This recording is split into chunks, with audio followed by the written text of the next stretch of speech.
不开玩笑，美团闪购马上就到，感谢30分钟好货到手的美团闪购冠名播出。番茄是个宝，茄皇错不了，感谢约一颗阳光番茄在里面的茄皇联合赞助播出。让生活更开心，感谢国民白酒老村长特约赞助播出。96倍乳黄金续航母源自护力，感谢 A2 紫药 HMO 奶粉赞助播出。大容量随心开，想去哪儿嗨就去哪儿嗨，感谢大空间的极狐汽车 T1 赞助播出。找回状态，脉动回来，感谢随时随地帮你 call back 好状态的脉动行业赞助播出。聊天吃乐事，分享更快乐，本节目由片片薄脆乐事不停的乐事赞助播出。真好笑，真有机，本节目由3方认证真有机的海天有机赞助播出。新一轮脱友全国巡演已正式开启，微信搜索效果小程序参与许愿活动，朋友们就有可能来到你身边。各位好，欢迎大家回到脱口秀和他的朋友们第2季的半决赛。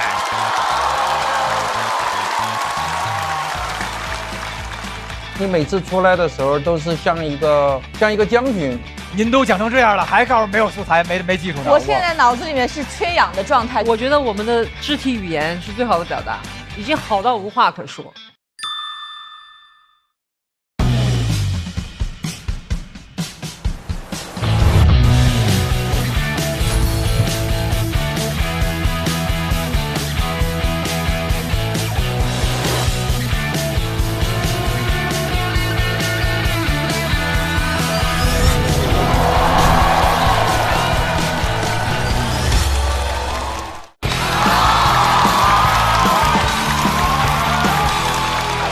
开玩笑，美团闪购马上就到，感谢快乐不止一点点的下一代购物方式，美团闪购冠名播出。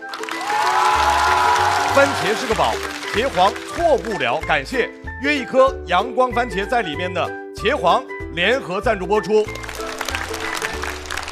让生活更开心，感谢国民白酒老村长特约赞助播出。各位好，欢迎大家回到脱口秀和他的朋友们第2季的半决赛。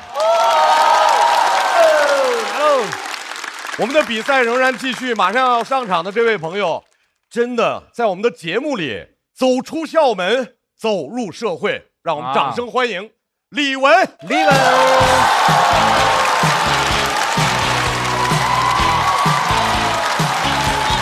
嗨，大家好，我是李玟。然后呢？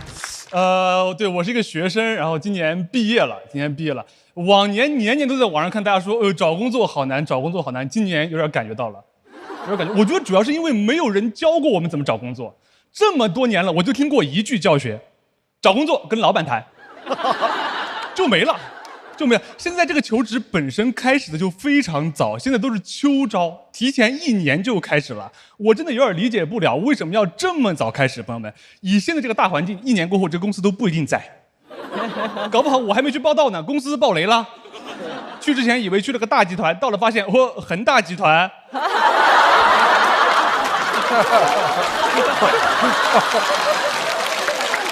现在这个求职的流程本来就很长，以前投完简历就面试了，现在面试之前还要做测评。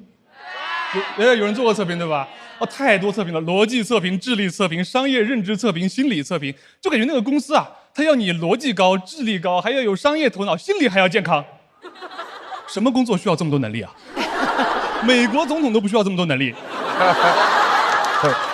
特朗普就没有逻辑，拜登没有智力。肯尼迪最后甚至没有头脑，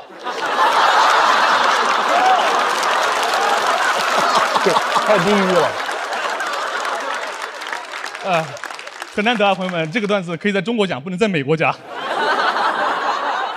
这个所有测评里面最讨厌的是那个心理测评，朋友们，它包装的多好听啊，叫心理测评，本质上就是测你有没有精神病，有没有什么精神分裂症、妄想症之类的。我第一次做的时候我还不知道。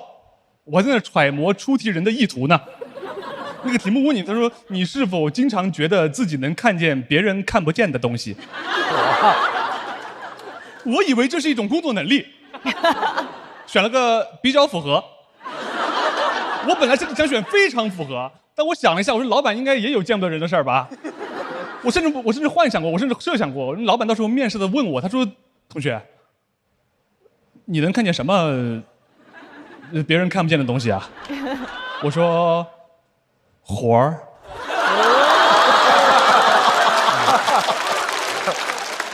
好不容易通过测评了也不简单，你去面试，现在什么岗位都要你有实习经验，朋友们。导致大家都去卷实习，现在实习也要实习经验了。我之前去面试一个大厂的实习生，我跟那个 HR 聊得特别开心，聊到最后他说，可是你没有实习经验啊。我说对啊，因为我是来实习的呀。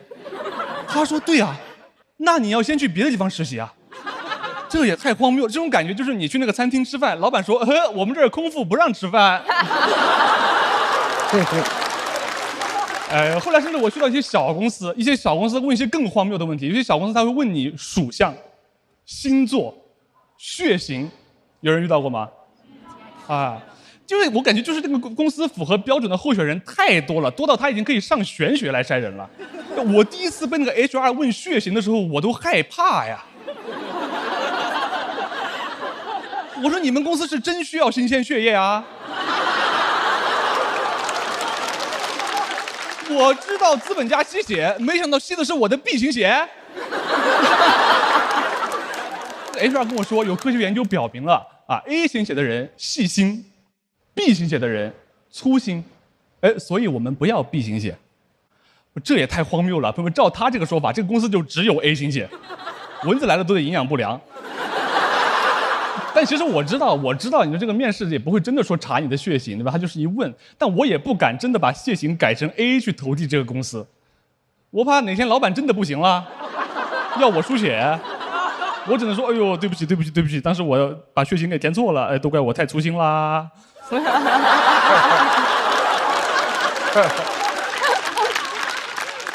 我觉得现在开始问这种问题，让我有种感觉，就是找工作这个事儿有点靠运气了。我已经不相信能力了，朋友们。我现在觉得那些找到工作的人都是凭运气。我现在看不上那些人，我现在谁也看不上，我连诸葛亮都看不上。我觉得诸葛亮也就是赶上了当年大环境好。东汉末年大环境太好了，3家国企在招聘。还有个叫徐庶的给他内推。诸葛亮什么也没有干，朋友们，他什么也没有干，他就坐在家里面 ，boss 上门直聘了。我接受不了。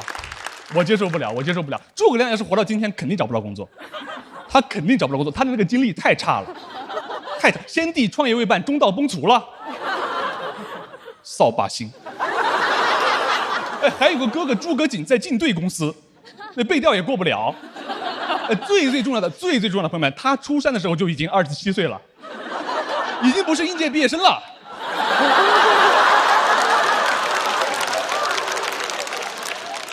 后来实在找不到工作，我就上网去搜，我想找一点那种经验帖。我一搜更焦虑，你还在找工作呢，已经有人开始晒 offer 了，发那种特别有网感的帖子，说听说小某书的家人们都很会选 offer。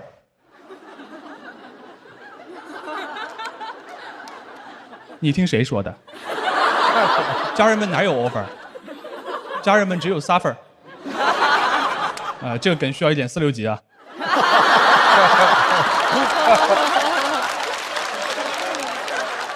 而且他拿出来选的工作都特别好，没有差的。你在网上一看，拿出来选的竟是我要这个50万年薪在上海的，还是这个40万年薪在老家的？我说什么意思？选一个，另外一个给我呗。感觉他就不是想选，他就是纯炫耀。像一个河神，他从那个河里面飘起来，他说：“我有一把金斧头，还有一把银斧头，我厉害吧？”我转手就把小某书删了。后来真的一直没找到工作。后来我偶然在朋友圈刷到了一个学长，他说他开了一个求职辅导机构，1年赚了200万。我当时很好奇，我就问他，我说：“哥，你的生意秘诀是什么？赚这么多？”他说：“很简单啊，就是推销课程嘛。”没有人买就贩卖焦虑。这秋招一开始就在网上去发，听说小某书的家人们都很会选 offer。谢谢大家，就讲这儿，拜拜。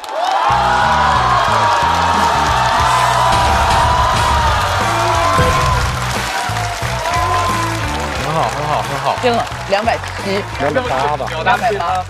李玟锁票倒计时。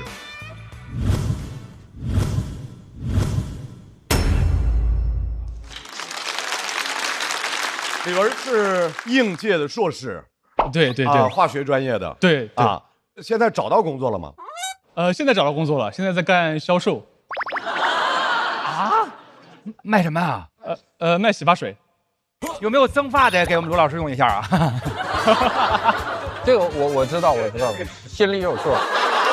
你想做销售吗？日渐销售。我去面试的时候都是这么说的。对，我面试的时候都会说我想做销售，但其实是因为化学对口的岗位基本上都没有要我。就是挺困难，就可能很多人以为硕士怎么可能找不到工作，但其实这理工科真的会这样，就是很多工作他不要硕士，只要本科生，因为那个公司他不支付硕士的工资，所以他会觉得你去了不稳定。那你当初为什么要读硕士呢？哇，你看看这跟面试一样哇！我其实是因为没有想得很清楚吧，我保研了当时。啊，太优秀了。我是觉得确实是很多时候是没有想得很清楚，就当时觉得保研就去读了，然后可能其实有更好的职业规划。这不是你理想的工作？我觉得不算是吧。我最开始因为学了7年化学，我还是想当化学工程师的，但确实那个公司没有要我，我就干销售去了。我觉得因为讲那个找工作的这个脱口秀，其实不是说是一个非常新的。但是我觉得李玟讲的很活，尤其是他在讲诸葛亮那一段的时候，因为我自己是一个三国迷，所以我觉得他用这样的一个来举例这个东汉末年的环境，这个我觉得是挺有意思的。3个国企在招，对，所以我是觉得特别好玩的。李玟，你现在的同事知道你在说脱口秀？知道，他们已经刷到那个卡单了。刷到了之后，公司对你、同事对你会有一些不一样吗？对，我觉得他们对我收敛了很多。但是李玟，我真的很佩服你，因为你是第一次参加咱们这个节目，而且一路以来，他又是一个神奇的存在，他特别稳。这都到半决赛了，是不是？对。我觉得好像很少有这样的一个，他就是说出来一个，又没有说感觉特别就是张狂，但是他就是稳扎稳打，一上台观众又特喜欢，一路悄没烟的到半决赛了，然后大老师，你跟我们说，觉得哪5位会被淘汰？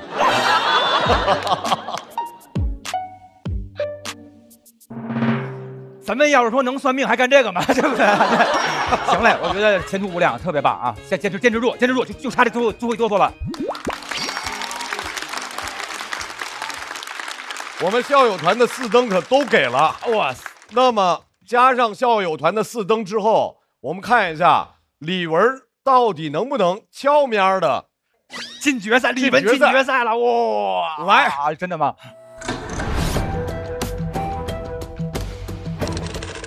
这个真是奇迹，我觉得就特稳。我感觉进了，应该是进了。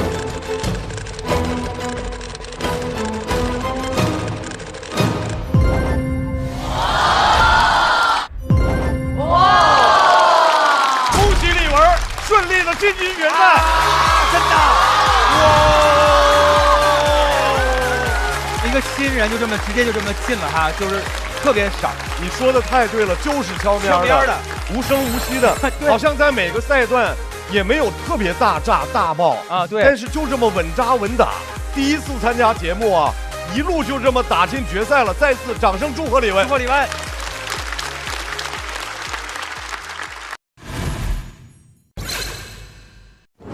你就觉得李玟怎么进来了？就是李玟是谁呀？可是李玟就在呢，然后李玟还进总决赛了。他是悄没烟的一个对邪门的就进来了，他是邪门派的啊。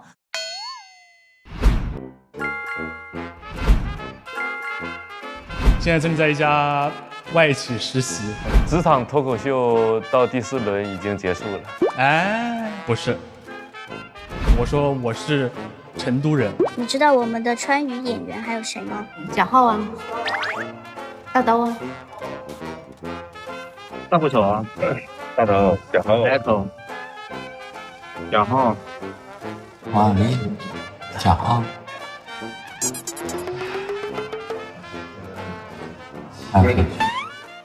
李玟。我说是因为今天中午李玟我俩刚直播完，他直播的时候他说他是成都的，我就记住了。你之前知道他是？之前不知道，之前我都不知道。因为我就是每次都是在一个可能比较中间，甚至有些时候在比较后面的地方晋级，哪怕是能够每次擦线晋级，我觉得那也是一种进步。然后我觉得，能够最后能够走到这里，然后让大家觉得，这个人怎么悄悄地走到这里来了。其实我觉得悄陌生的就是他不可能每一轮都侥幸晋级，他肯定这个人就是非常厉害。因为你们看过李玟线下的时候，他线下是非常非常炸的，他的模仿能力、表演能力、控场能力，只是因为他学生的这个身份，让大家忽略了这一点。就其实人家是在剧场里也摔打了很多年，包括李玟，就她的外形足够的清纯，再加上配上她那种成熟的表演，会有一种反差，这种反差会给到观众一些刺激。就所以人家就是有东西的，他肯定能晋级，就是厉害。那我觉得也还挺好吧，看大家现在也就已经记住我了嘛，我就是那个乔乔。下面这位朋友，大家都夸他观点通透，但是其实他自己也曾经有过一些误解，让我们掌声欢迎王小利。小李姐加油！你看动作像你将军走路，对，都是这样的啊，带风，怎么带风啊？好，大家好，我是小丽。我一直觉得自己普通话很好，这个地方不是笑点。直到前几年我去北京参加一个脱口秀比赛，当时得票不是很高，就有演员过来安慰我。他说：“其实你段子挺好的，就是普通话不好，有些地方观众没听懂。”这个安慰深深的伤害了我，因为普通话好这个事情对于我来说太重要了，在我心里，它是跟我的优雅和智慧牢牢绑定在一起的。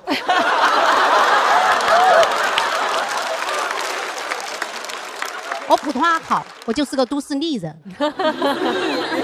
我普通话不好，我就是个讲川普的中年妇女。我根本没有办法接受我普通话不好，所以我当时就选择了不相信他说的话。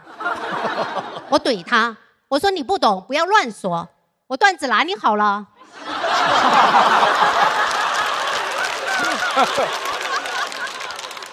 其实以前也有朋友说过我普通话不好，我以为他在开玩笑的，没想到他又说了几次，我就有点警惕了。我心想，这种不好笑的玩笑为什么要一直开？然后我就推断他应该是喜欢我。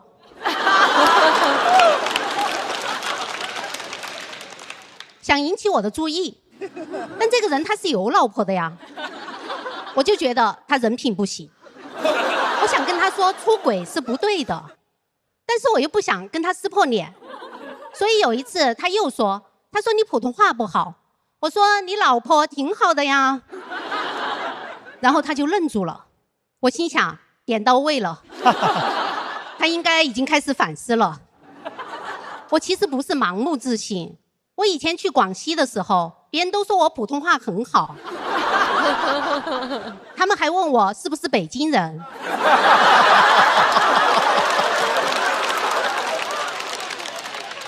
我还有普通话等级认证证书，不是买的，我自己考的，没有人会买2级乙等。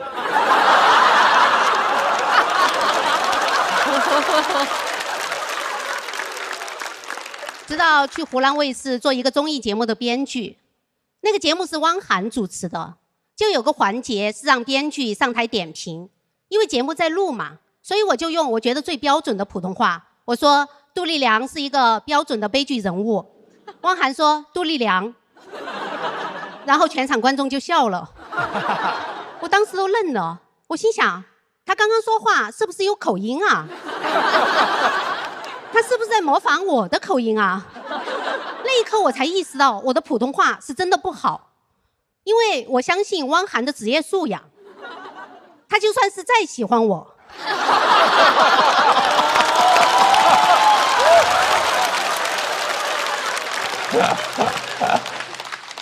也不会在录节目的时候跟我开这种玩笑嘛。那我普通话不好，我还能当都市丽人吗？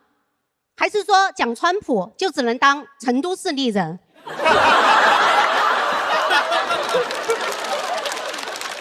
但都市丽人是我的理想啊！那时候从电视上看到都市丽人，忙碌、优秀、走路带风。我印象中最深的画面就是有人约他吃饭，他会说我要回去查一下我的 schedule。我要回去查一下我的 schedule。这话是用标准的普通话说的，所以我一直以为都市丽人的重点是普通话，现在才知道搞错重点了。真正的都市丽人要有一个满满当当的 schedule。而我太闲了，别人约我吃饭，我不用看 schedule 也知道我那天有空，第二天也有空，接下来的时间都有空。为了填满我的 schedule， 我甚至去报了一个时间管理的课程。时间管理的第一步就是要把事情分为重要、紧急、重要不紧急、紧急不重要、不紧急也不重要4个类别。我都没有4件事儿。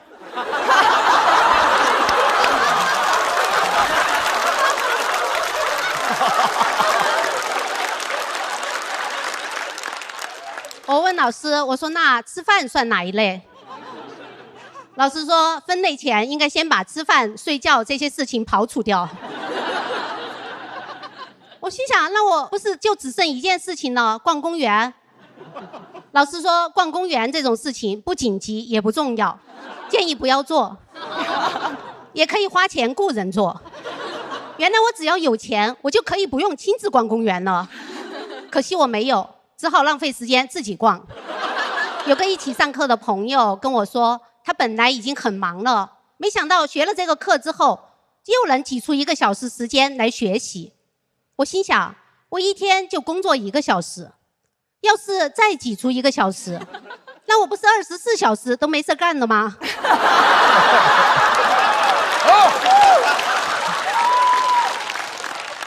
他还问我，他说你有那么多时间，那你为什么不学英文呢？为什么不练瑜伽呢？为什么不提升自己呢？这些问题问得很好，我赶紧把它们写进了我的 schedule， 然后花时间慢慢想。想了很久之后，我发现我只是想像电视里的都市丽人一样，看起来很忙，但不想真的做事儿。所以我不是真的想当都市丽人。我跟朋友说，我说我不想再当都市丽人了。我朋友说啊 ，What are you talking about？ 什么东西啊？我说我一直在当都市丽人，你没发现吗？他说完全没有啊。我又问了几个朋友，发现没有人发现我在当都市丽人。他们还问我为什么要悄悄当。我说我没有悄悄当，算了，我不当了。从今以后，我要随心所欲，为所欲为。没事干的时候我就发呆，想浪费时间我就浪费时间，想怎么说话我就怎么说话。牛奶奶找牛奶来买牛年牛奶。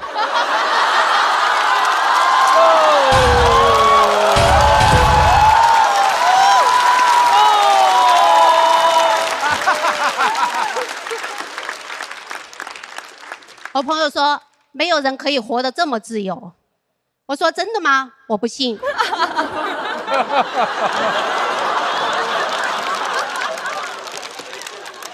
肯定有人在很久很久以前就做到了，只是没有被记录下来。那我们就从现在开始记吧。有一次我的小侄儿问我，他说小姨，你为什么不结婚呢？这个问题很多人都问过我，但我从来没有认真的回答过。但是他只有5岁，我觉得我的答案可能会影响他的爱情观、婚姻观，甚至人生观。我觉得我应该认真的回答他的问题，用他听得懂的方式。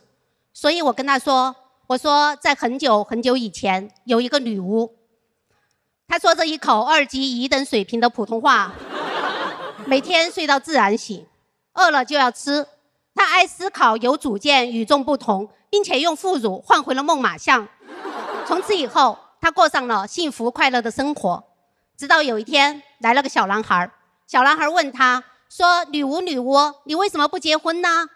然后女巫就把她变成了一只蛤蟆。谢谢大家，我是小丽。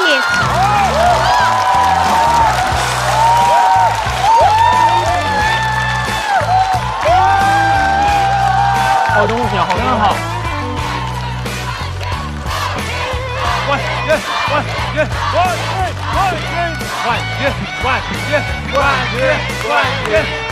军！冠军。来，各位，小丽的锁票倒计时。再次掌声送给王小丽。小丽，那上了这个节目，现在有 schedule 了？有 schedule 了，有 schedule， 忙得很。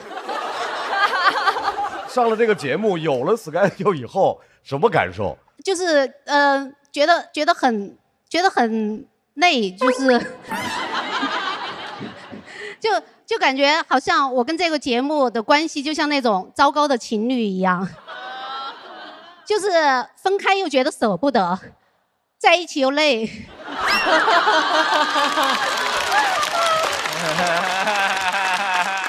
小丽这次的表演，好像因为这已经到了半决赛了，而且大家都喊冠军嘞，真的。而且听小丽每回都感觉大家都想成为小丽这样的人，是吧？就是那种她心中有一种特别，这叫都是丽人，哇，太棒了。然后都是丽人，都是丽人。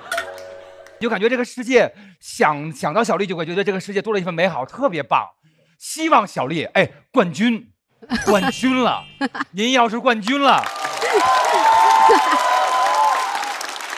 大佬说的特别好，刚才全场都在喊啊，我就想请问一下，小丽在你的设定里面有没有拿冠军？我自己吗？啊，我还是就是要根据现实情况来。没有，你把你的 schedule 改一改，8月29号拿冠军那天，那天总决赛啊。刚刚大老师说，每次听小丽姐讲的内容会是一种特别美好的啊。我觉得她的这种美好，其实可能是帮我们解开了某一种束缚。对，另外一个，作为一个四川人，我觉得对于普通话这一点，我从小我们就有一句话叫“天不怕地不怕，就怕四川人说普通话”。就我从小就听这句话的，而且我们有一些话其实跟普通话的那个意思其实是会有点不一样。比如说我们说怂，这个娃娃好怂哦，是什么意思？北京话怂就特别胆小、懦弱，对，懦弱。但是我们的那个意思是这个人很嘴馋。哦，是这样吗？没事儿，春春说的都是对的。不对吗？难道不是这样吗？难道是我妈骗了我的？我们一直这么说呀。啊，不是吗？难道我回去要问问我妈了？我们老家可能跟春春老家可能不一样，就是因为四川也有很多在方言里面的分支，对分支，对。那我那个话等于说是不是青羊区的话呀？我也在青羊区。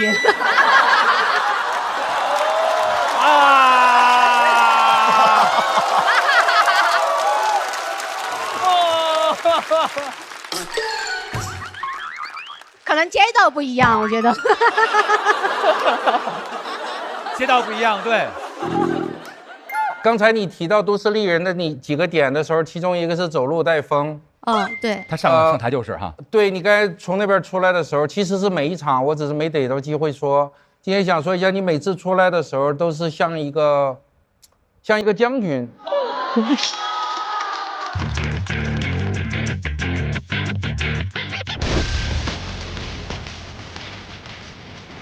他每次出来的时候，虽然这屋里的风没变，但他就是走路带风了，衣服下摆也是飞起来的。所以我刚才跟大老师说，快看快看，是，真的这样，一点没有夸张，真的非常离谱。然后就那个酷的劲儿。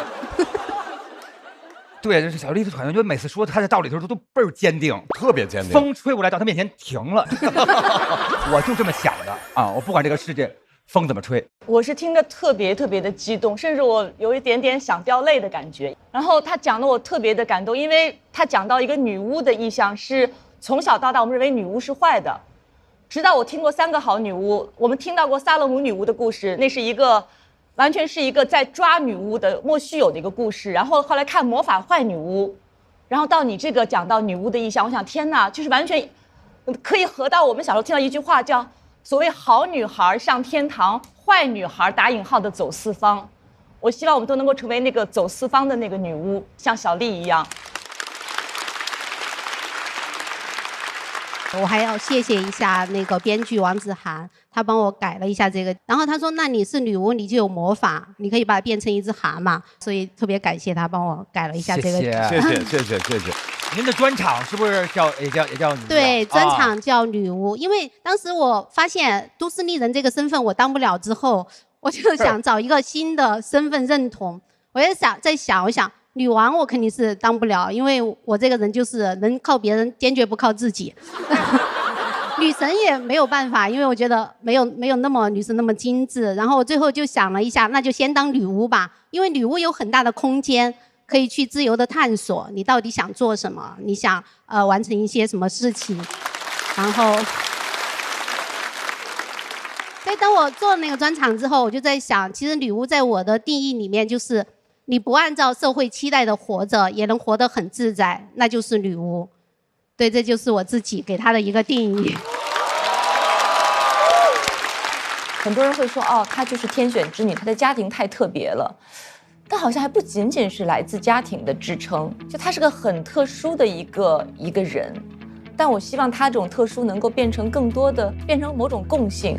我希望我们都能够像她一样，出场设置就是如此。哇，对我认知好清晰啊！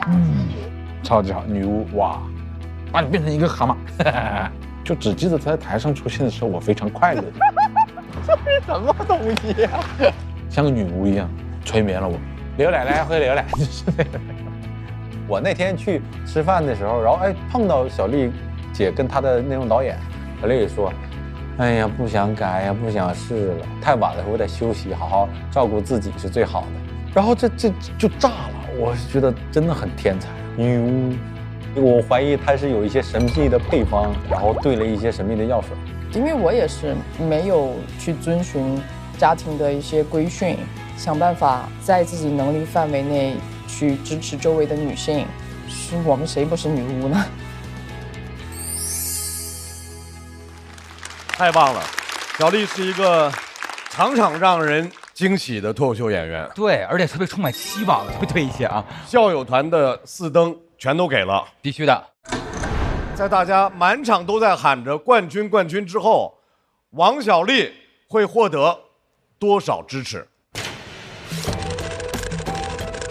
很满意，我现在越来越感觉到跟观众的那种连接。294、293。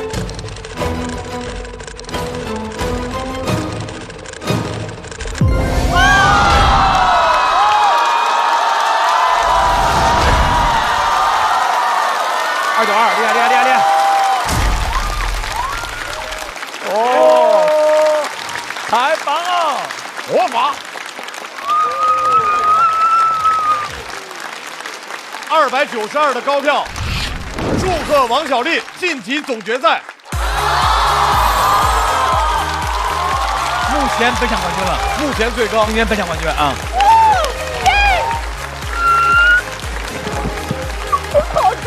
好了，你都这么开心。各位朋友，小丽都演成这样了，这个场子不好接啊。对下面一位演员是极具挑战，但是我们对他充满信心，因为在这个舞台上，这位演员克服了心魔啊，渐入佳境，这就来了吗？掌声欢迎瑞瑞！瑞瑞！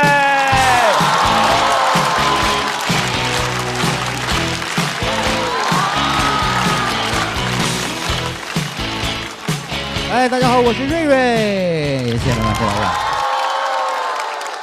就是比到半决赛，本来是很开心的，但是这种车轮战我是真害怕，因为我去年也来，去年也是车轮战，我去年精心的准备了2篇稿子，改的特别好。当时我们总编剧是孟川和程璐2位老师，他俩看完我稿子，他说：“瑞瑞，你这个稿非常完美，一个字都不用动。”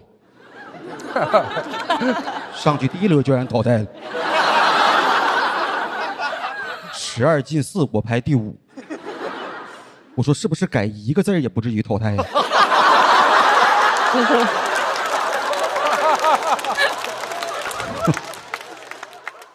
然后当时川儿个人特别好，他鼓励了我，他说12进4你排第5，这种成绩属于惜败呀。他说复活赛你好好打没有问题，你复活赛那稿子非常完美，一个字都不用动。复活赛16进3，我第4。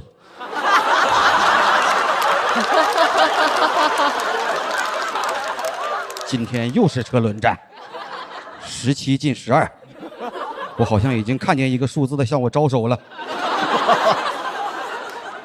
真的害怕惜败，我害怕，我怕以后别人提起我说瑞瑞啊惜败。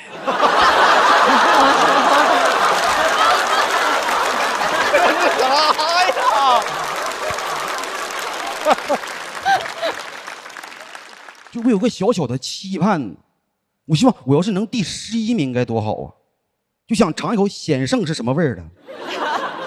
但即使比到这个阶段，不管什么名次，已经很厉害了，已经很厉害了。是因为上一轮结束的时候，张绍刚老师宣布说，我们剩下这些人有一个响亮的称号，叫全国18强。就明明对面还有一个节目。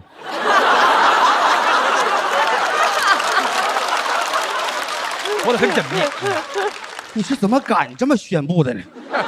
全国18强，你知道我们两边节目的演员最后还是会在线下相遇的。一见面聊天说你成绩咋样啊？我说我全国第11。他说咱俩好像双11了。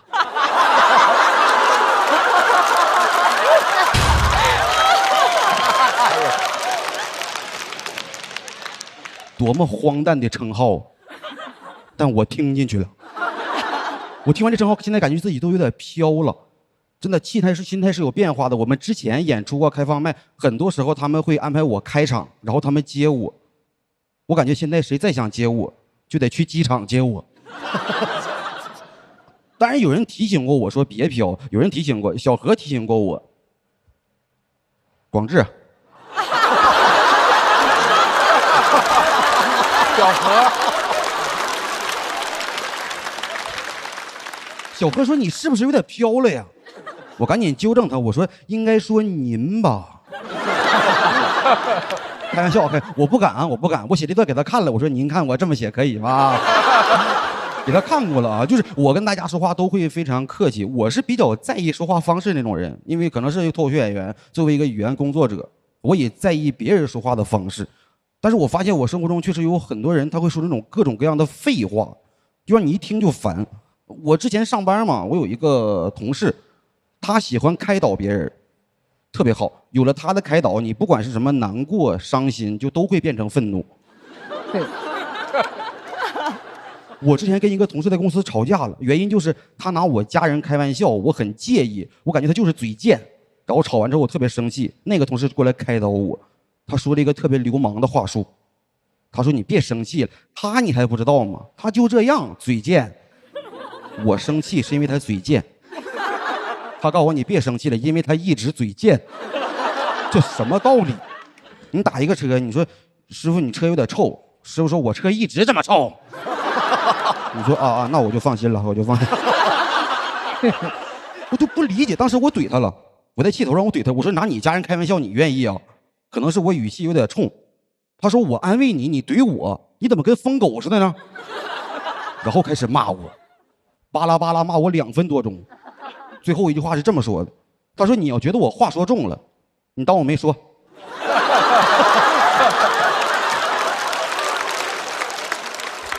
他好像骂我了吧？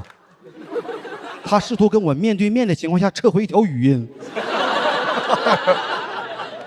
哎，什么叫你当我没说？这句话也太好用了。你说谁？你们要是说上班迟到了，你跟老板说你当我没吃。借了钱不还，你跟人说你说我当我没借。我这轮淘汰下轮我还来，我说你当我没走。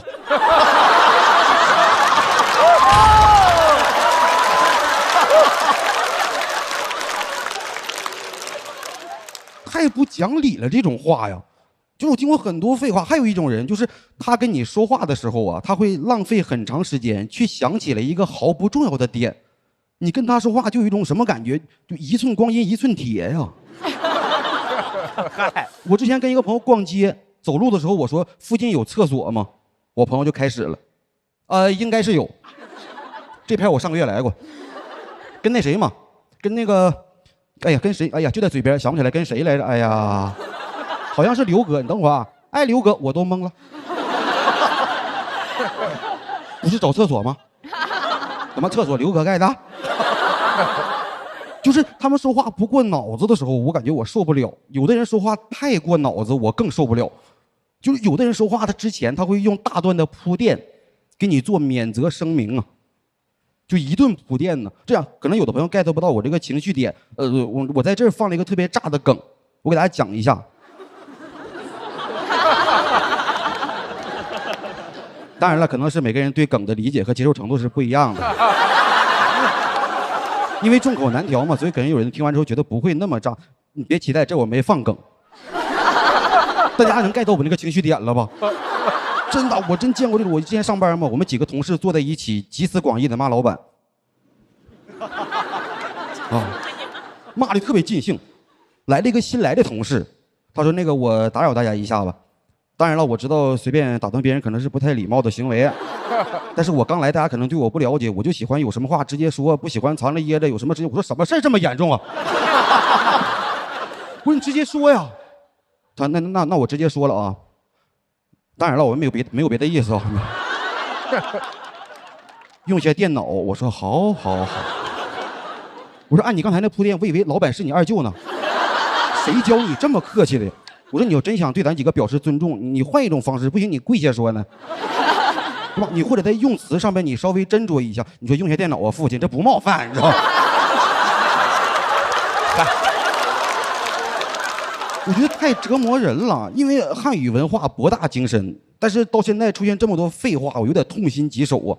大家把时间往前推，你可以想象一个场景，比如说古代一个战场上，战火纷飞，军情紧急。一个士兵跑进一座营房，说：“报将军，敌人打过来了，正在屠杀城中百姓。现在情况可以用一个成语来形容啊，哎呀，就在嘴边，哎呀，叫啥来着？哎呀，那军师都看不下去了，说这个士兵，我打断你一下。当然了，我知道随便打断别人可能是不太礼貌，给将军气的呀，说闭嘴，大敌当前，成何体统？”这时候副将站起来了，说：“将军请息怒。”那他俩你还不知道吗？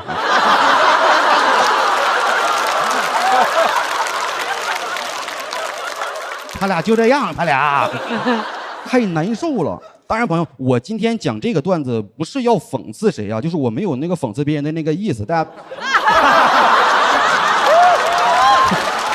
我真的没有别的意思，就我想说的是，好好说话这个能力，希望咱们身边人都有，咱们可以少遭一点罪。但如果今天这个段子真要说冒犯到谁了呢？你当我没说。谢谢大家。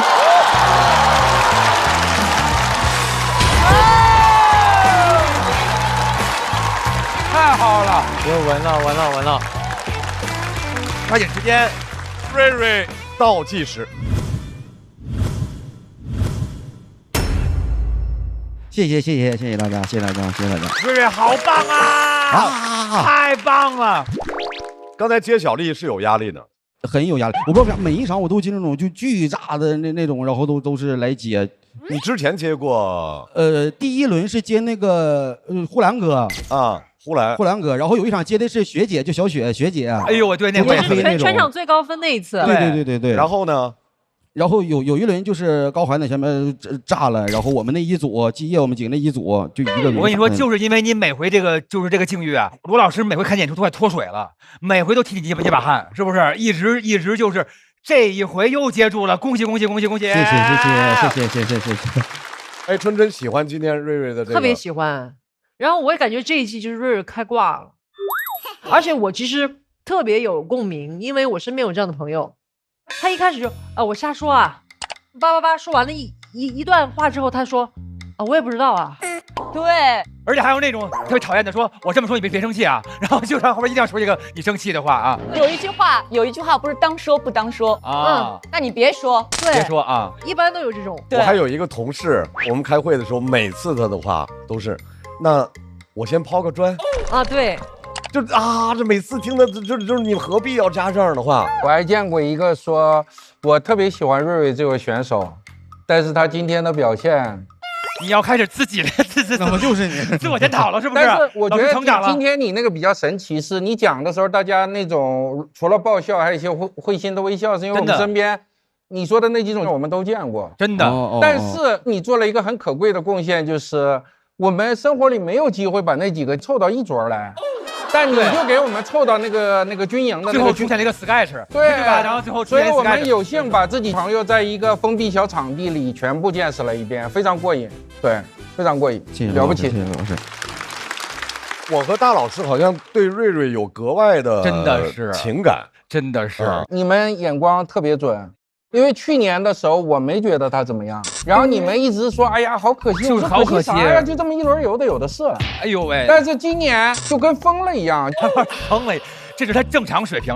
但他今年跟去年的确不一样。去年他胆儿小，他去年也很好，但他今年完全像你说的开挂一样。这个多好玩啊！你自己觉得今年和去年最大的差别是什么？最大的差别就是可能是你经验多了一些，包括创作的技巧。你和厉害的人们在一起的时候，你会不自觉的就会提升，就会提升这些技巧。哦，那个小呼、小兰他们没给你那个，没给你指点一下。你当我没说？起范儿了。瑞瑞刚才接的是已经炸了场292票，整个半决赛最高的小丽啊，难接。但是接住了，好表演，我们还得看票、教团的4灯全给了。哎，在这个基础上，我们来看一下瑞瑞最后得到的票数。全国18强，18强吧，12了，要12了。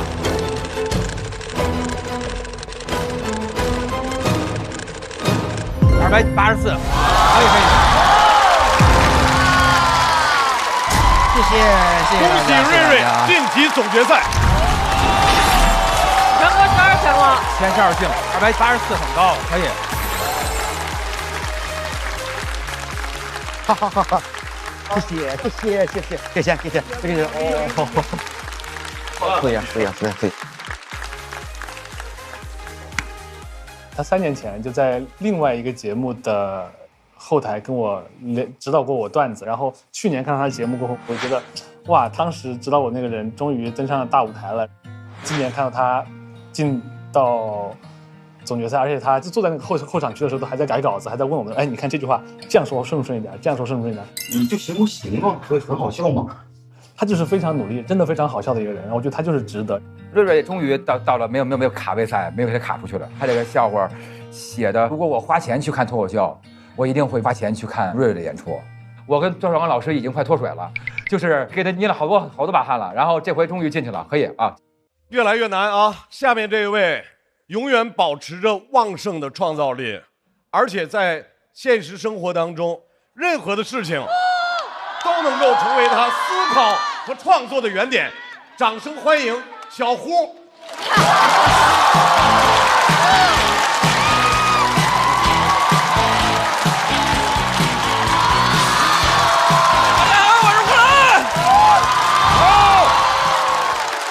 太好了，比到半决赛，哎呀，老朋友又是半决赛。前几年的时候比到半决赛，然后有2个选手，我不说是谁啊，有2个选手说比到半决赛了，咱们放松轻松，怎么现在都是转的？后来2个人在龙华寺碰着了，很尴尬，都知道对方是来干啥的。比赛前2天总归不是来求健康的是吧？我们去寺庙一般喜欢拜那个弥勒佛，啊，因为只有他长得像是那个能管喜剧的。啊，但我一般喜欢去拜那个送子观音，啊，因为我求观音给我送几个段子。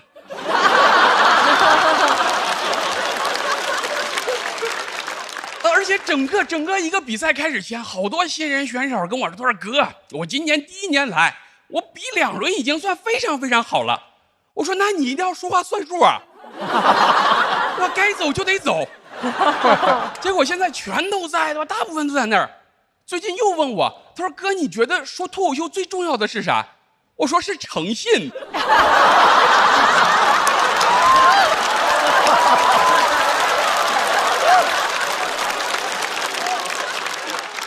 现在已经有选手开始找那些已经淘汰的，说你还有没有那些没用上的段子？你借我来用用，啊，到时候我写出来再还你，啊，借一个我到时候还你2个。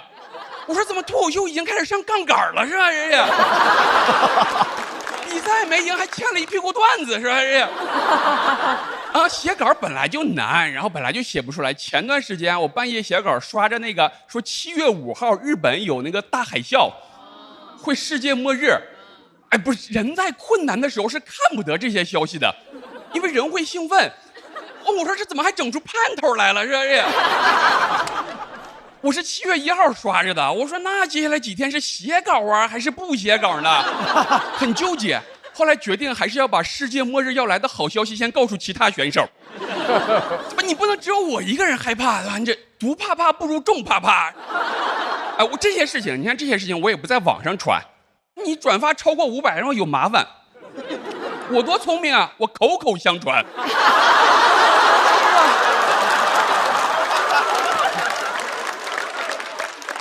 都这样的，他们扛不住的。你说世界末日这种消息，他们听见就会搜，搜完就会刷，一刷就浪费1天。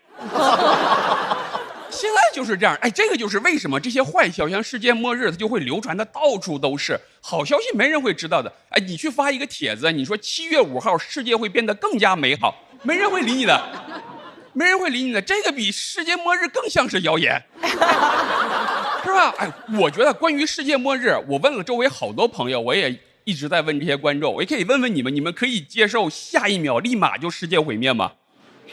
可以说大部分可以，真的，我问下来之后，90%以上都说可以。我觉得现在大家是这个想法，就是我还没活够，但是要是一起毁灭也不是不行。对，哎，对。关键得一起。对，你不能那海啸来了只把我冲走了，那大家不会说哎呀世界末日，大家只会说苍天有眼啊，哎呀，对吧？哎，你看咱虽然这么说，但我觉得没人希望世界毁灭，但我觉得这个一起毁灭可能是我们从小到大遇到的最公平的事儿，有钱的没钱的，有门路的没门路的都一起，电影都不敢这么演。你想想看嘛，咱看那个电影《地球毁灭》，即使有飞船，那些飞船会带走一些什么？你看过什么科技技术精英，还有一些达官显贵？你觉得这里面会有我们吗？你觉得会有你们吗？不是，你们别生气，是吧？你们别生气，啥达官显贵被大巴拉过来坐这儿看脱口秀是吧？哎呀。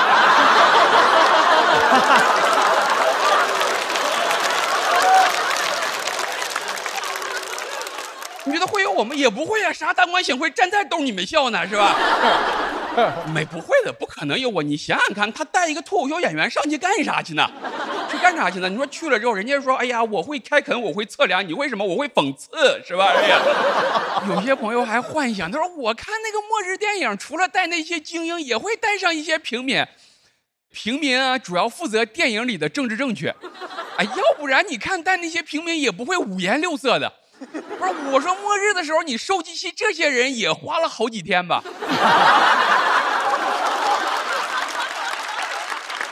你看那些什么马斯克天天研究那些火箭，我现在就真的很复杂。我就觉得说，要不然你就研究出来那种能把全人类都带走的方法，要不然你就别研究出来了。我不黑暗，但我也没那么高尚，我真做不到末日来的时候我在下面看着马斯克跟他的朋友们对吧，坐着火箭，我在下面还替他们在那边招手，我说去了那边啊，一定要替我们人类好好生活。马斯克也向我招，你去了那边啊，也要好好生活。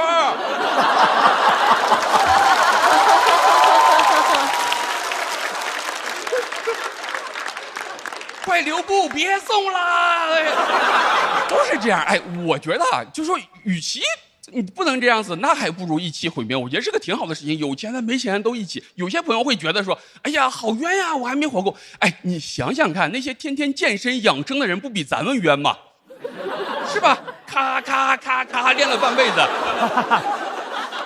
海啸来的时候，我但凡有几分钟时间，我都想拉过来一个爱健身的朋友，我问他，我说你那个卧推多少来着？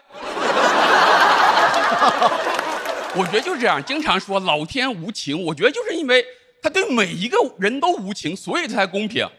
你天若有情，这事儿才可怕呢。哎，你说天若有情，他能帮谁？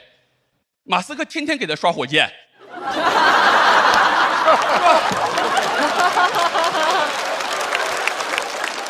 我比不过他了，对吧？而且我很担心，这样子老天爷也很容易把持不住自己，他自己很容易被腐蚀的。没过多久，老天爷也会被压到那个天庭，往那一站，说：“我当时也是有侥幸心理，没想到你们能查到我头上，真的是天外有天啊！”哎呀，我最后就想说，我觉得如果末日来临的时候，马斯克如果真的能带所有人都上了飞船，等我上的时候。我希望是马斯克拦住我说：“你看看你是不是以小人之心夺君子之腹了？”谢谢大家，我是呼兰，谢谢。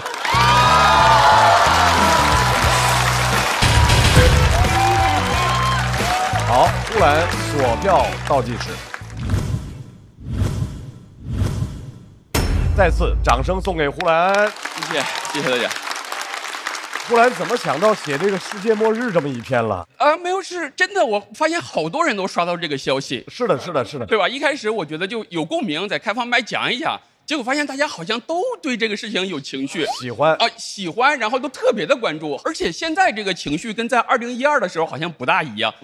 就2012的时候觉得好害怕呀，说终于松了一口气儿。到了今天，好像到5号没有世界末日，好多人还有点小失望，说怎么会是这样？所以说就说写吧，那正好大家就都还有共鸣。如果要是只有3天，世界末日就来了，你干嘛？还有3天呢？我还想过这个事情，我问周围朋友，我说你接不接受？比如说像刚才说的一样，下一秒就毁灭。他说我可以接受毁灭，但能不能给我3天的时间？我还有一些愿望没有实现，实现完之后，我觉得可以地球毁灭啊。他说，比如说什么周杰伦演唱会还没有看。我说剩3天的时间，周杰伦自己也不会出来开演唱会了。周杰伦到3天还接活呢，但是也没准，人家周杰伦不叫周接活啊。所以说还不如就下一秒，就开开心心就算了。也没准儿，大家唱歌一块儿，哇，好开心啊！想起来是个好事儿啊，是一种世界大和平，哇，挺好的。我觉得呼兰写稿，他就是一个那种永远拿不进的套娃，你知道吧？就怎么打开还有，打开还有，打开还有，打开还有。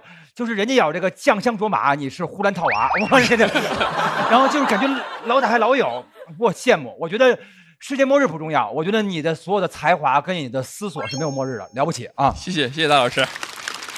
我感觉他不光是套娃，他刚刚开始讲的时候，我就想到那个我看那个世界杯，就是我觉得呼兰在我心目当中就是巴西，就现在巴西进了半决赛。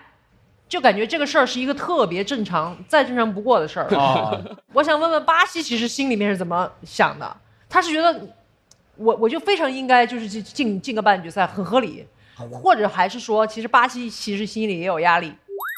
我觉得巴西如果自己觉得就应该能进半决赛的话，我觉得他小组赛就淘汰了。还是得有这紧迫感。你就是觉得说，哎呀，好悬啊，看着都好厉害呀，说每年都觉得好悬，就是这样啊，才有压力。是。但是呼兰就是跷跷板这样的人。就是这边越给他压力，他那边起得越高，他每回都能顶住了，还是很厉害的。是的。我觉得呼兰永远超出我的预期，因为他讲末日的时候讲到那些就是如果真的末日的话，是不是有一个公平？特别像我当年有个电影，1998年一个电影叫《Deep Impact》，天地大冲撞，就是人类建了一个诺亚方舟，然后又选一些，居然里面还选了个主持人，所以我记到今天。但他又超出了这部电影带给我的，当时我有同样的困惑，我说。世界末日主持人那么重要，会被带到外太空去吗？但他又超出我的预期。他最后点到的是，老天无情不可怕，老天有情才可怕。我觉得这个好棒，非常妙。这个角度，哇，好清奇！再次掌声送给呼兰，谢谢大家，请看呼兰的得票情况。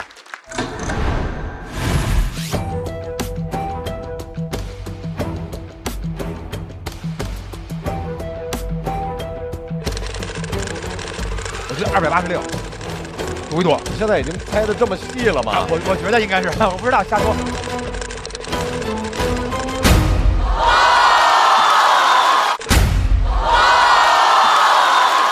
谢谢大老师，谢谢。大老师谁了？黑幕。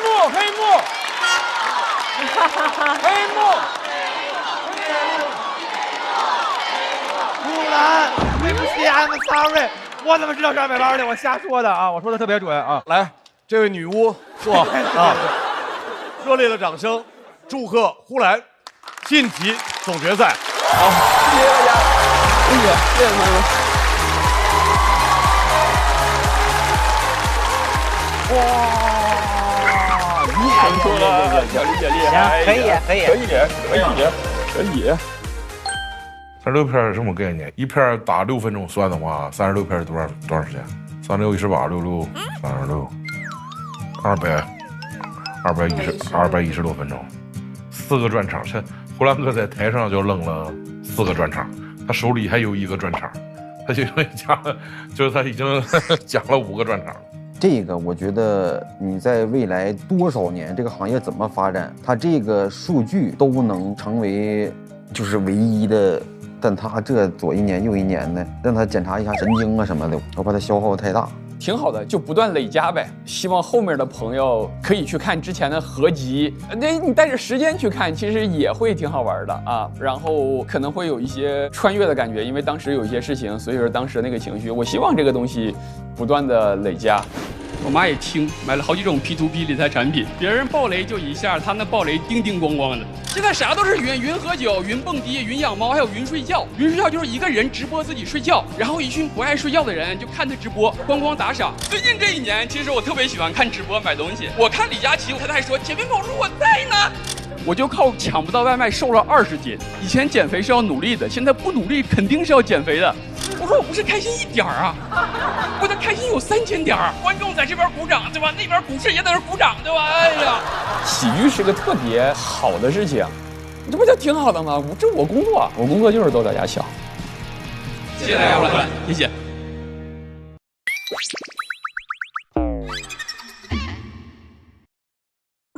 看看我这段子写的咋样？问茄子翻个面是什么？翻个面，番茄。那么再问，为什么有的番茄容易脸红？因为它没做防晒，是阳光番茄的哦。我这本来有2颗阳光番茄呀，请问另一颗去哪里了嘞？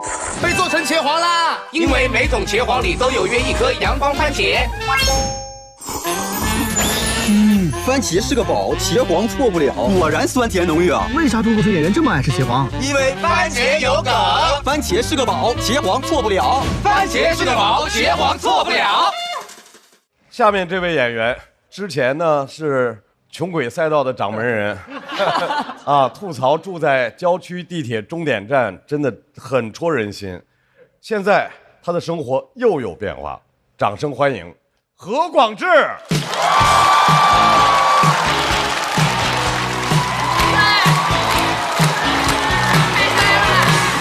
谢谢，大家好，我是广智。好嘞，谢谢。到小何的时间了啊，小何，这一轮呢，我想跟大家聊一些小事儿，分享一些我最近的生活。我最近搬家了，搬到了郊区，又回到了最初的起点。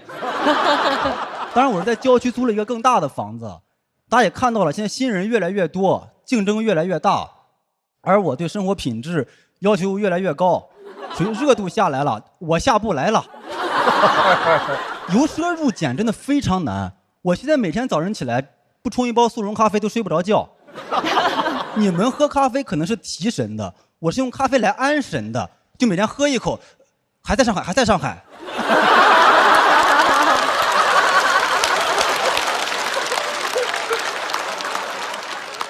郊区跟市区其实差不多。我之前住的那个房子是看苏州河比较方便，现在住的房子是去苏州看河比较方便。缺点是郊区不好打车，有一次太晚了，我从黄埔打车回青浦，师傅说青浦黄埔太远了不接，我也没想到出租车这个行业也开始青黄不接了。去虹桥很近，但那边很容易上错高架，你弄不好就上高速了。有一次早班高铁去南京，迷迷糊糊的我就听到那个司机在跟导航吵架，他对着导航连说了3个我去，哎我去，哎我去。当说到第3个我去的时候，我就知道南京我去不了了，赶紧改签吧。但是看着那个师傅越来越绝望的表情，我会觉得好像不用改签，应该是快到南京了。郊区的消费很低，但还是能花出去一些冤枉钱。网购了一些新家具，卖家提醒我需要自己动手组装，我说行，就喜欢这种器械拼装的快感。很快收到了2个扳手，4条快递，我说真好，买的拖把这么快就到了。拆开铺了一地，说明书说地上这一摊是一把椅子，在地上那一摊，我仿佛看到了江苏地图，散装的，给我气笑了，气得我差点没有站住，但是因为没有椅子，我还是站住了。我并没有慌，因为我对自己的动手能力还是非常自信的。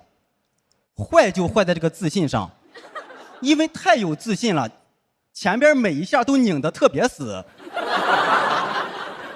后来是怎么意识到装错的？它本来是个躺椅，拧着拧着就站起来了。我说这是给他拧疼了。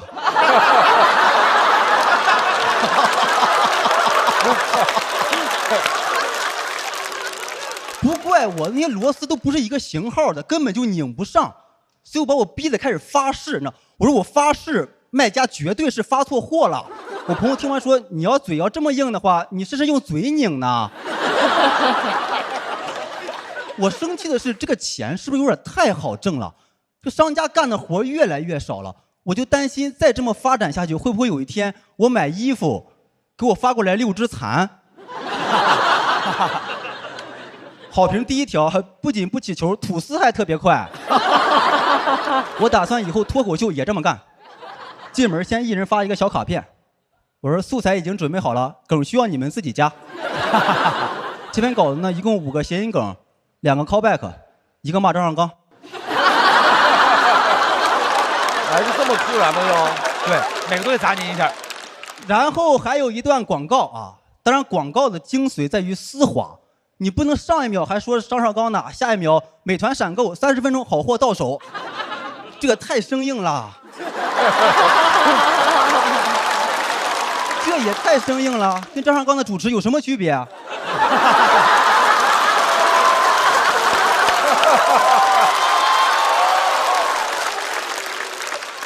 我搬家还有个原因是我之前那个房子越住越别扭，我是在房租的最高点入住的。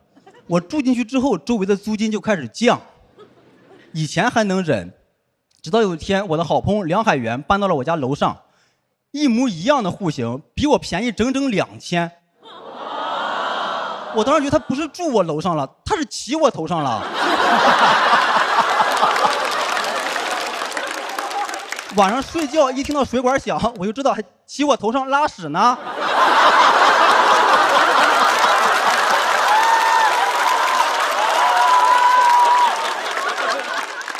朋友们来家里玩，避免不了要对我俩的房子进行比较，说我俩格局是一样的。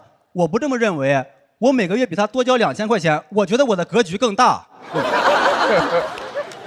最可气的是，他搬进来之前，没有人知道这个事儿。我之前只是吃一个哑巴亏，他现在一嚷嚷成喇叭亏了。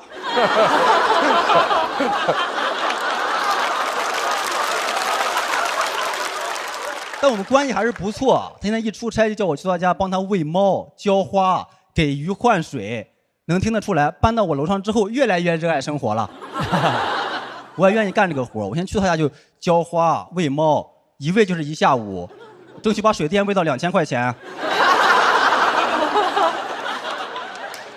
我俩朝向不太一样，我贵2000是因为我这边能看到河景，他那边看的不全。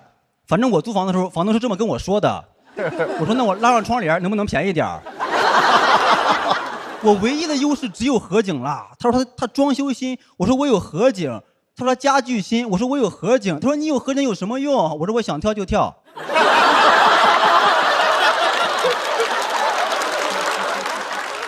我在那个房子住了3年，我第1年续租的时候，已经远高于市场价了。那年是2021年，我翻看了日历，是农历辛丑年。我转头又看到我的合同条款，越看越屈辱。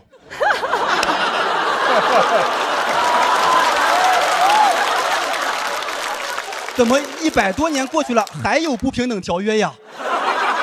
那个合同上面还盖了一个红色的章，当时没看清楚是什么章，现在看清楚了，是李鸿章。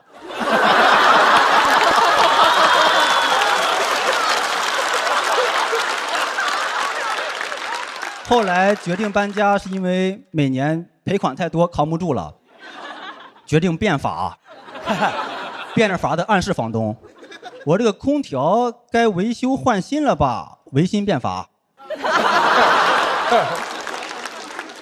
最后的结果你们也都知道，变法失败，逃往郊外。你们可能好奇为什么这么贵我还接着住，因为搬家太麻烦了。我朋友听完说，你多交的这些钱够你叫几十次货拉拉了，你傻不傻？后来搬家确实用的货拉拉，当时坐在那个面包车上，我觉得别人用的是货拉拉，我用的是蠢货拉拉。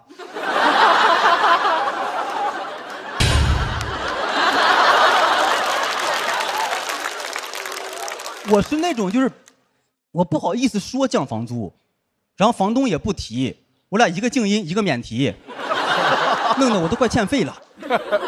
我不好意思是因为我俩表面关系一直不错，最后是我赌气说我要搬家。过了半天，房东回了我一句：“那我要么给你降点房租呢，你接着住呗。”我没想到他会这么说，我以为他会问：“哎，住得好好的，为什么要搬呀？”我没想到他知道我为什么要搬。这句话给我架住了，你知道？我是想降房租，但我不喜欢这种被看穿的感觉。我不知道咋想的，回了一句：“不是钱的事儿。”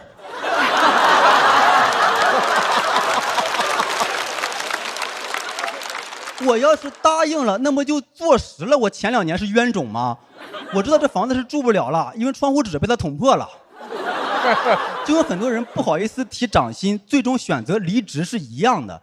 就你把老实人逼急了，老实人就会拿起刀来抹自己脖子。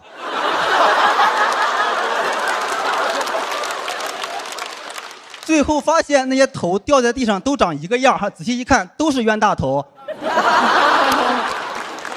我搬走之后呢，又刷到那个中介把房子给挂出去了，比之前便宜3000。我赶紧把他截图发给了梁海源，我说祝你睡个好觉。蒋中将。合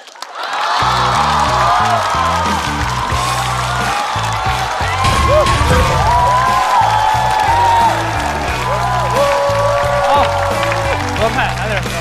他梗好密呀。来，为广智的精彩表演投票，不要考虑他曾经伤害过我，每一个都伤害你。现在他们肯定不在意这个。在意在意，不许再说话。投票结束之前不许说话。广智锁票倒计时，再次掌声送给广智。真的要替我们单少刚老师说一句哈，现在每个人都拿您砸挂哈，这个就跟司马光似的，司马光砸缸啊！我说这。我是第一次那个在台上吐槽张老师，其实就是在台上吐槽张老师，是我一直入行以来的一个心愿。对，不是没有是褒义啊，是因为我是看那个吐槽大会长大的吧，这种，就看那个入行的，所以我一直觉得能在台上吐槽张老师是一种光荣，很酷，是个光荣。竟然就是满足了我这个心愿，哇塞，这个谎话你信吗？说到这个程度，包装成这个样了。说到这个程度啊，我如果要说我不信啊，我是不是就成了格局不行？我必须信，而且就是甘之如饴，捧上去了，咱就接着，这不要摔着。对了，得了，海源，你还在这住呢吗？我现在心里特别不是滋味，你知道怎么了？一个是他说那个房租降了，另外一个就是我虽然也搬了家，但是我没写出段子。你省了钱呀，但是你还想要段子，还想要钱你。但是我搬家也是有原因的，因为贾浩搬进来了啊，然后贾浩搬进来，他的房租只比我贵500块钱，但是房子比我大很多，我心里很不平衡。我非常喜欢这段，我觉得我特别高兴看到广智已经完成了那种蜕变。他开头那句话特别打动我，说回到最初的原点，最初的起点的。但我觉得这个原点比之前高了很多，一个新的维度，为广智感到高兴。我觉得，春吹也喜欢吧？喜欢这段太直接的好笑，而且很多很多好笑的点。最喜欢的是喇叭亏，喇叭亏太喜欢了，我这写的就是喇叭亏，哇，太好了，我太喜欢喇叭亏了。其实我这段写的时候，当时我动笔之前，我就告诉自己，我说这一轮要写一个纯好笑。当然这句话我只敢在演完之后大家笑了我才敢说，别人都没笑，你说你写了一个纯好笑也没法说。所以就是我当时写的时候，我觉得这个事儿肯定特别小，没有办法有更大的表达了。我本来也没有表达，我就只能把梗写的更多更密了。我自己就还挺满意的，就是这个。我觉得他创作的时间应该是挺短的，因为我去参加过你那个读稿会嘛，那个时候精彩的不是足够多，但这么短的时间你又写出了这么多东西，我这么感觉你好像很鸡贼的，其实又回到了旧赛道。是的。是吧？对对对，就是你看以前他就是讲穷没有钱那种穷鬼赛道，现在是他不缺钱了，但是他会讲说他很在意那个1-2千块钱的差异啊，那个。对，他内核其实还是一个穷，对，悄悄潜回了那个穷鬼赛道。我解释一下，罗老师，是因为我前2期不是已经播了吗？啊。然后有一些之前喜欢我的朋友说我不接地气了。啊，因为我很纠结的是，有一波人说你不能老讲穷，然后还有一波人说你不能讲别的啊，我不能看到你有钱，所以我就是一期那个一期这个，我就老一辈艺术家被老粉丝绑架了，差不多是这么个意思吧。好，来再次掌声送给广智。下半场是不是杀疯了？对，每一个都很强啊，平均的厉害。哎，是不是下半场所有人都是直接晋级？是的啊，截止到目前为止。下半场全都是直接进的，没事，不着急。下半场开始之后，待定区固若金汤啊！咱互相放好，你坐这。你看看接的旁边都石化了，在边上，这就这俩。来看一下，何广智是进入待定区，还是直接晋级总决赛？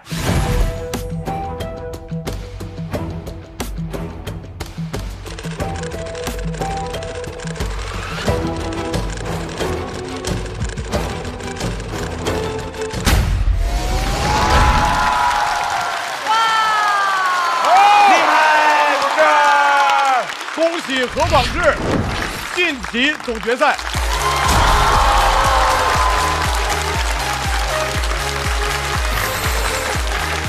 成了，哥，咱们穷门行了。明年有奖比了。咱跑到位了。今天整体比赛心情？非常的开心，已经2轮没有这么开心过了。我就是觉得不全力以赴可能就得淘汰了。我这一轮压力是很大的，我就是害怕新人，现在的演员学习能力都比我们那时候要强，就我们可能花1年要学习的东西，他们1轮就学明白了，然后他们又新鲜，又有特点，所以我觉得比赛当中很容易被他们打败。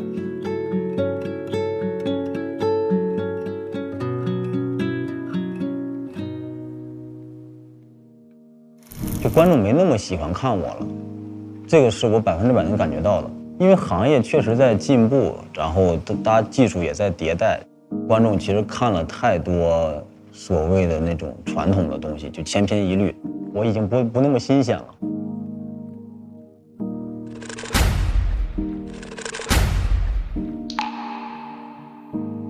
我还没有享受过我人生的巅峰呢，我一直以为我这些年在朝着我人生最完美的一个状态在攀爬，结果爬着跟我说，哎，你算了，拉倒吧，你这辈子不就这样了，你的巅峰过去了。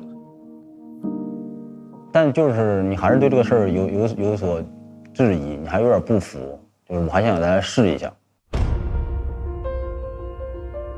我可能会做的就是扎扎实实的写段子、写梗，我只会做这个事儿。作为一个创作者来讲，我可能只能是把我认为好的东西呈现出来。就你真的是喜欢这个东西吗？你真的想说这个话吗？然后我把它拿到这个舞台上，去寻找喜欢这段话的人。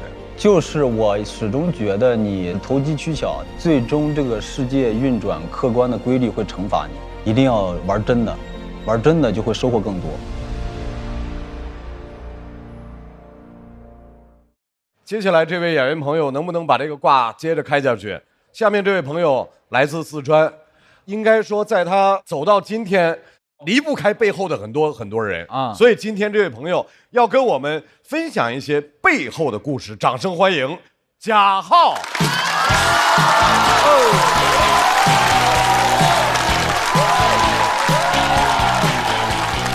Hello， 1楼、2楼的朋友，大家好，我是贾浩，欢迎大家，欢迎大家，欢迎大家！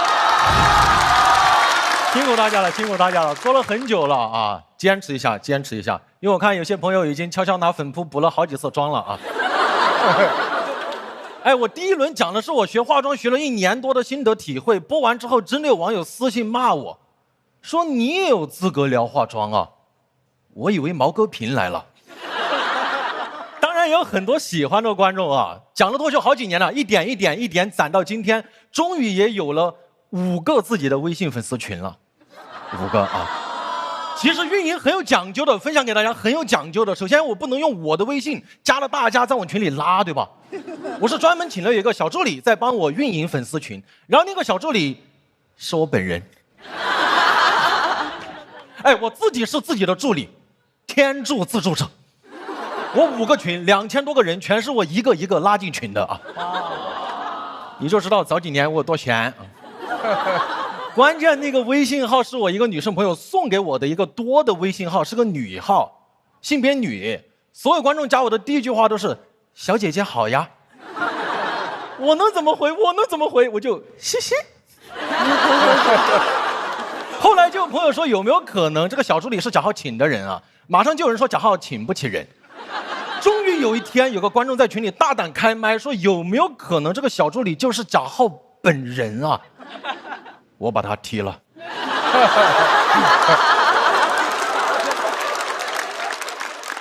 其实除了这5个粉丝群以外，我刚刚入行，刚上台就已经有了自己的第一个初代粉丝群，这个群名又叫“相亲相爱一家人群”。先给大家介绍一下里边的群主，我的父亲。要先插出去哈，就是我们节目播到现在，大家可能知道，现在涨粉第1的是小帕，涨粉第2的是我爸。可能有点内部，就是之前我讲了一个段子，说我爸把我的泳装照发到自己的账号上面，然后就很多观众去找他、关注他、和他互动。哇，这几天我爸小某书粉丝涨了2万1，哇！但他关注了2万4千人，哇！我爸的策略就是你若关我，我必回关。我妈说前天晚上关注别人关注到了凌晨3点，60岁的高龄第一次得了腱鞘炎，属于是老来俏。我爸就是直接回关，群里最不直接表达诉求的是我妈，因为我之前问过我妈，我说妈，要不给你买台按摩椅吧？我妈说不要，按摩椅不得2万多一台呀？我就知道她看中一台2万多的，是吧？我就说妈也有便宜的，我就给她发了台2000多的，我妈说不要。她甚至过年在家每天看不惯我，她都不直接表达，因为她每天都看不惯我睡到自然醒。但是在我心目中，我觉得世界上最优雅的3个字就是自然醒，对吧？你听嘛 ，Burberry、香奈儿自然醒。人法地，地法天，天法道，道法自然醒。但我妈不，你要哪天早上8点还不起床，她就会像卧室没有人一样推门进来，以床为中心，在周边拖地，围着你拖地。哦呦，你在床中心躺着那个感觉，你们看过冰壶比赛吗？就拖地，你要再不起床，她就会把卧室所有门窗都打开，在我们四川阴冷的冬天，说要通通风。对，然后他会走到阳台，冲着楼下路过的阿姨在那儿，我们家豪还在睡，不要吵到他。他通风还报信。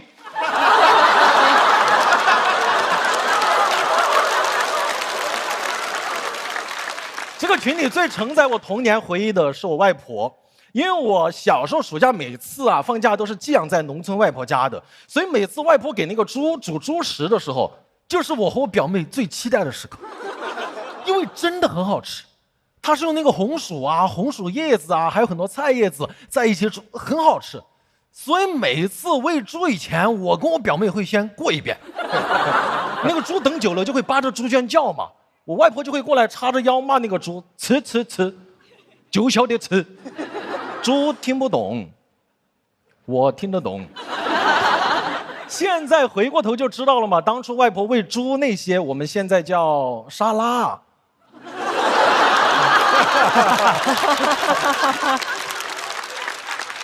所以第一次有上海的朋友请我吃白人饭，问我什么味道，我说儿时的味道。他没想到你从小还是富养，我说哎，我们叫圈养。群里年纪最大的是我外公，89岁了，身体很好啊，但是每天就超级喜欢抽那种老年人的老式叶子烟，大家见过吗？老年人老是卷烟叶子烟真的很难劝，因为他89岁了，89岁了，你很难告诉他吸烟影响寿命，对吧？你要说外公吸烟影响寿命，他肯定会说对头，少抽一口就要死哎。听得懂吗？听得懂吗？听得懂。你要问他长寿的秘诀，他肯定回你3个字：叶子烟。他现在越活越自我了。我这么说吧，我外公现在过马路啊，一般不看红绿灯，就慢慢挪，所有车看到他都会减速的。我外公的威慑力远超红灯，他是个老灯，就闯红灯。89岁正是闯的年纪啊，就闯。但我后来观察过，他不是说想闯红灯，其实他刚开始走的时候灯还是绿的，他就是走到一半啊，他跟我爸一样属于意外走红啊。而且我想过，他没有这么在意这些了。你想，我外公89岁了，他哪怕真的犯了个什么事情，你判他个无期徒刑，89岁了，大概率就判个几年嘛。这个梗我跟我外公讲过，他很喜欢。他说：“你要笑死老子。”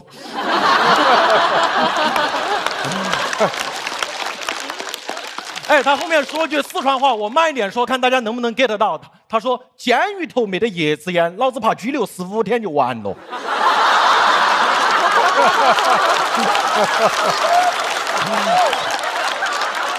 哦，能听懂吗？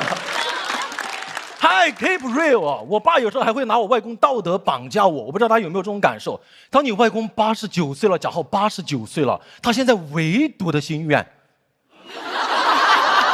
就是想看你结婚生子。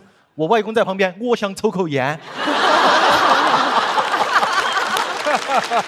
抽完烟以后，老头子说：“现在想看你结婚了。”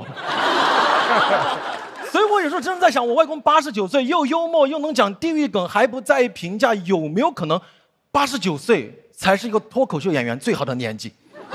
你想我89岁还在台上讲脱口秀，哇，那也太好了。倒是大家应该也都健健康康的都在啊。因为你们都知道长寿的秘诀就是叶子烟。我真的想过，这个初代粉丝群还有不少成员的故事，我想慢慢分享给大家听。我能想到最浪漫的事情，就是我们一起听着段子慢慢变老。你想我89岁了还在台上闹，你们还在台下带着假牙笑，可能还是会有人骂我，你有什么资格聊化妆？我这个耳朵呀，完全听不到。谢谢大家，好，谢谢。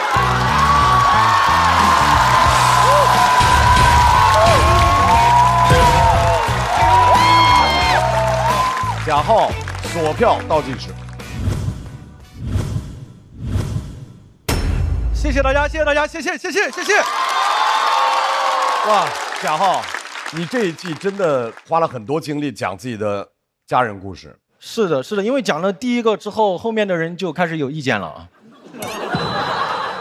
我爸最近涨粉有点太快了啊，我妈也开始运营小红书了，很吓人。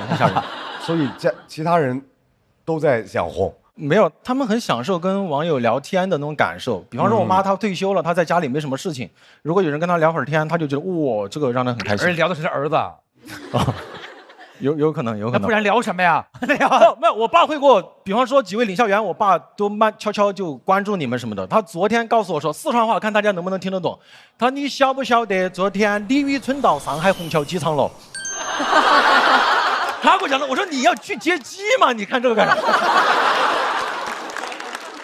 他的故事，尤其是家庭故事，我觉得很多人能在里面找到自己的家。对我爷爷一样啊，我爷爷也抽那个叫什么？你那个叶子烟，就是卷的。对，那个特别呛，是不是？那个烟太呛了，特别呛。我20多岁时还递给我一个让我抽，我说我不抽，我说为什么要抽？我爷爷说咱们家不能断了香火，然后然后但是那个真的很呛，那个抽全屋都是那个味儿，是吧？那个味儿真的很呛。但是你看这家里人他就这么活过来了，就是温暖，对吧？就是温暖，就这么开心，因为他心里就觉得这是我的生活的一部分，就是那种感觉，没错，对，没错。而且贾浩啊，我觉得真的，上回我跟鲁豫老师我们还一块儿见面说了2句，就是我们觉得你特别努力，就是觉得他真的是一个真的很努力的人，就是我们看得出来，贾浩在台上，你看看那个星光四射，然后他那个好多段子，然后出的这种不同的这种感觉，我觉得都是他经过他自己不断的练习，而且无数的不确定才磨出来的。没有，因为其实背后所有演员都很努力，你要用最多的努力才跟他们匹配得了对手那个层级，所以对，我觉得没有大家的努力，今天晚上的比赛也不会这么精彩。对。而且贾浩后边讲了一个，他到89岁，然后大家也都是老观众了，一块儿来。哇！我之前还想过，如果我要是能80多岁唱歌，我一定唱那个《我要我们在一起》，因为那个歌到后边膝盖疼，哎呦哎呦，一块哎呦，一块倍儿疼的，哎呦，唱这歌。但是我觉得这都是一个非常浪漫的事情，是因为他对脱口秀有一种认真，对，认真多了才会有这份深情，就觉得我要干到死，我要干到老。贾浩非常非常认真，真的是这一点。他刚刚在讲89岁讲脱口秀的时候，你知道我脑子里面的画面是什么吗？我那个时候已经90多了，然后我还来当校友团，还来看，然后我旁边的可能已经100多了。这样，我觉得按照那个寿命的规律来说，大概率我这100多岁可能还在100多。然后那个时候看完了之后，还跟他颤巍巍的举起“浩哥真棒”。到时候我一定来，我一定说浩哥真棒。谢谢老师。来，让我们离开岁数这个话题吧。没事，可以。你也是讨厌啊！非说89干什么？你讲脱口秀。重点是，你看啊，4灯都亮了啊！你是怎么奇迹般的觉得这事儿跟你没关系的？你跟我不是同岁吗？我觉得我们在这个舞台上的所有注意力，都应该关注到优秀的脱口秀演员本人，真的，以及他精彩的表演上。但不知道他们本子为什么都关注到你这儿了？那是因为他们优秀啊！来了，贾浩，看一看，在贾浩的成绩出来之后，是不是上面的5位仍然那么坚如磐石？贾浩他的最终票数是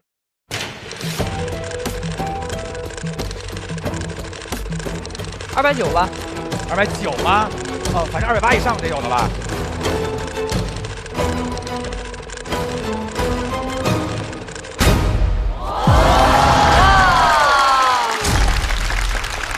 换一下，又换了，我自动还知道排位呢啊！换一下，又有变动啊！贾浩，不用管上面那些人怎么换位置，因为你的位置在那儿。祝贺贾浩晋级总决赛！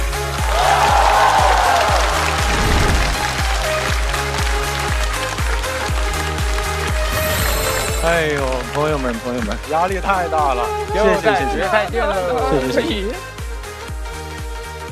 我很执着讲这段也是，我小时候很多时候确实外公外婆一起带大的，然后外婆在我心目中是最亲的，外婆是在我读大2的时候去世的，就是觉得想把外婆的段子在一个匹配得到她的等级的舞台上讲出来吧。我主打秀的名字叫贾浩和郭光文，因为我外婆就叫郭光文。然后里边有很多家人的段子，但是没有写出来一个关于外婆的段子。我写过很多次，就是写的不好笑。我印象中当时第一次写的那个段子，大概意思就是说，不做亏心事，不怕鬼敲门。我外婆刚去世的那1、2年，我就天天想做亏心事，我就希望她来敲我的门。我很喜欢那部电影叫《寻梦环游记》，里边就说真正的死亡是被这个世界遗忘。那有观众知道我外婆的名字，那她就永远不会被遗忘。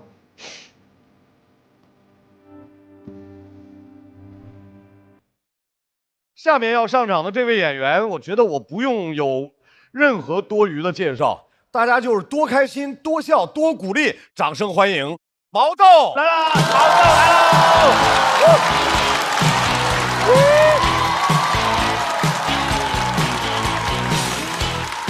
大家好，我叫毛豆。哎呦，谢谢，二豆朋友大家好，大家好。哎呦，倒数第2个了哈，马上结束了。我上一轮讲了个我家老破车报废了那么个段子，分很低，倒数第2。当时我想了一晚上，我就现在人应该不喜欢听这些了，得讲一些新鲜的、有表达的东西。所以这轮我讲新能源车。燃油和新能源这2种车就像现在的演员，你知道吧？何广智就是燃油车，成熟稳定，偶尔有点漏油什么的。小四爷那种就是新能源，冲劲足，提速快。你跟他讲漏油，都说啊，何漏之有啊？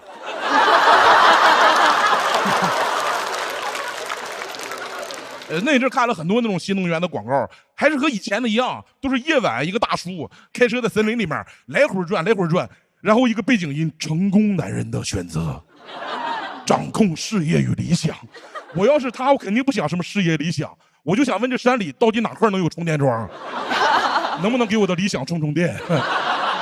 最后成功男人一下车，穿着西装，梳着背头，戴着名表，站在森林里面。广告结束，我说你看，我就说没电了吧。场景全都是森林、沙漠、悬崖，整得像动物世界一样，没有一辆车在南北高架上开的。我就觉得广告应该真实，早高峰要迟到了，哐哐摁喇叭。我说前面车里人死了吗？我撞死你啊！成功男人的选择。广告里只有男人是成功男人，小孩在里面像傻子一样，车在那开，小孩在后边。妈妈，这是飞机的头等舱吗？我说你看不着你爸在开车吗？这。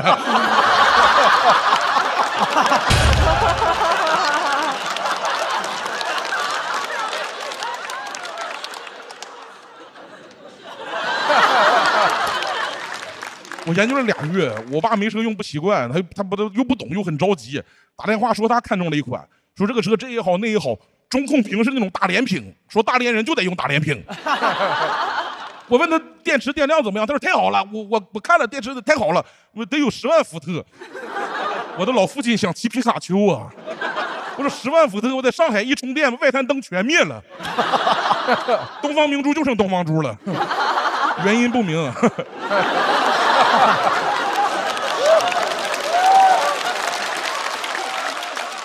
我回大连给我爸看了一下，那销售很热情，上来就管我叫哥，管我爸也叫哥，说哥你是要给哥买个车吗？那老头得有70岁了，他也叫哥，跟谁处都叫哥，四面楚歌的。他在那哥，我跟他要下蛋了，不分辈分啊。他可能从小开的车就和我不一样，他那是爸爸的爸爸叫哥哥。最后买的就是这个车，因为这个价格确实也还行，但开上就发现问题了。买的时候他跟我讲，理论上能跑500公里，我实际一跑不到400公里，冬天再一看不到300公里了，我哪有这么干的？我上饭店应聘厨师，我说理论上我能炒菜，实际上我只刷碗。要是冬天我连碗都不刷了。买个车跟相亲一样，网上说1.8米，见面1.7米，一脱鞋1.6米。这个车冬天特别适合开出去散心，有什么烦心事我就开远一点，就看着那一格电扑通扑通的狂掉，一瞬间烦恼就全忘掉。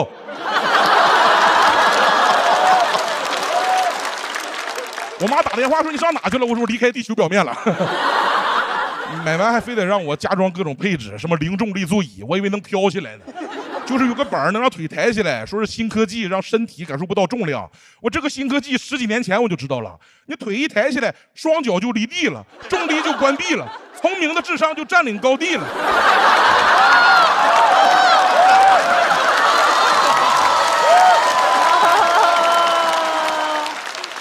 哥起步研究车的开始研究地心引力了。感觉都没啥用，还有那原地掉头功能。我说这玩意儿有啥用？后来看着个新闻，我确实有用啊！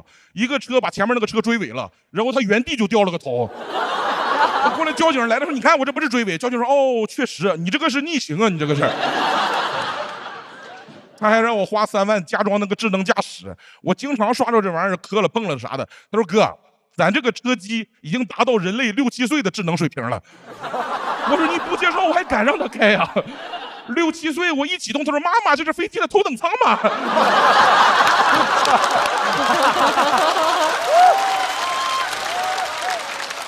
我就说我爸燃油车开习惯了，他不一定能适应这个。销售说就让大哥开2次，大哥试2次智能驾驶就知道回不去了。我说啊，试个车给我试成单亲家庭了。而且现在车上还有那种冰箱、电视、音响、KTV， 感觉马上就要安马桶了。关键是这些玩意儿真费电呀！我要是都打开，我就可以唱着歌、看着电影，打开一瓶冰可乐，美美的等着道路救援把我拉到充电桩去。你要真喝冰的，你直接打开美团点闪购啊，30分钟送达，饮料还是冰的，用美团闪购花不了多少钱，但道路救援1次200啊！你别问我咋知道的。智能驾驶我就没装，我真的不太理解现在新能源车上很多那种配置，什么防疲劳驾驶提醒，就那个一个摄像头就对着我，用了1天我就给关了。我眼睛小啊，他就一直提醒我别睡了，别睡了，别睡了。我得瞪着眼睛开车，我像在京剧里面开车一样，哇呀呀呀呀呀呀呀！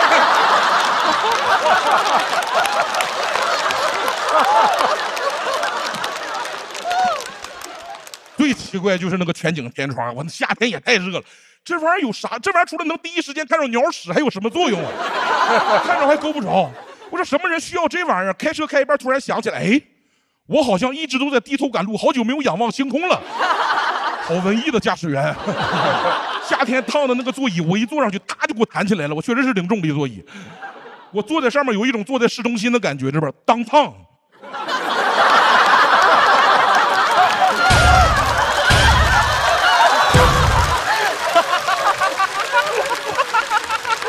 特别烫。天窗更完了，那个天窗一摸得有60、70度啊！我本来个儿就高，我都顶上去了，烫得我一直得摆头啊，摆头还得瞪眼。旁边车一看，那胖子开个破车在这卖萌呢。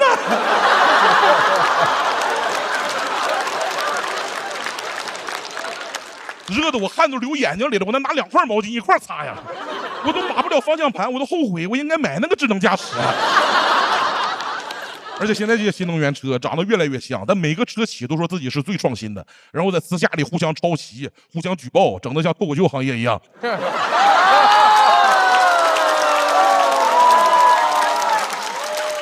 创新是应该，加新的东西无所谓。但现在有的车给那个挂档的档把取消了，你知不知道？给放在那个触控屏上让你摁，说机械被时代淘汰了。我不是不信任时代进步，就以我对这个时代的了解，过2年他应该会让我充会员挂档啊。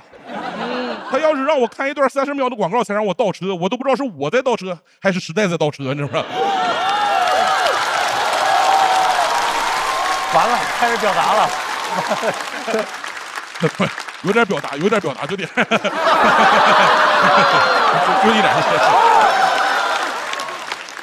虽然有这么多毛病的问题，他买的时候还是很开心的。当时销售说这个车要出新款了，现在要搞活动，上个月还卖26万，现在就卖20万，活动马上结束了嘛，我挺划算的，我就买了。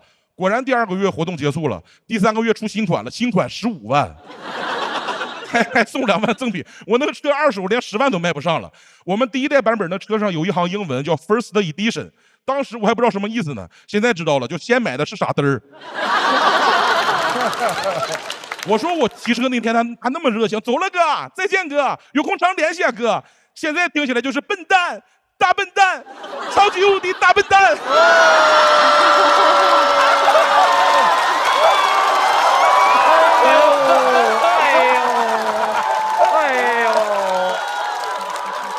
我就打电话问他怎么回事，他说毛先生，我们这个行业是这样的。我说之前你还叫我哥，现在叫我毛先生了。什么毛先生是被你割完了是吧？我说行，你等着，我举报你。他说毛先生你怎么能这样呢？我说对，我们行业是这样的。谢谢大家，我是王总。有点表达，真的有点表达，有点表达。别！万岁！谢谢。来，毛豆锁票倒计时。再次掌声送给毛豆。哎呦，谢谢老师。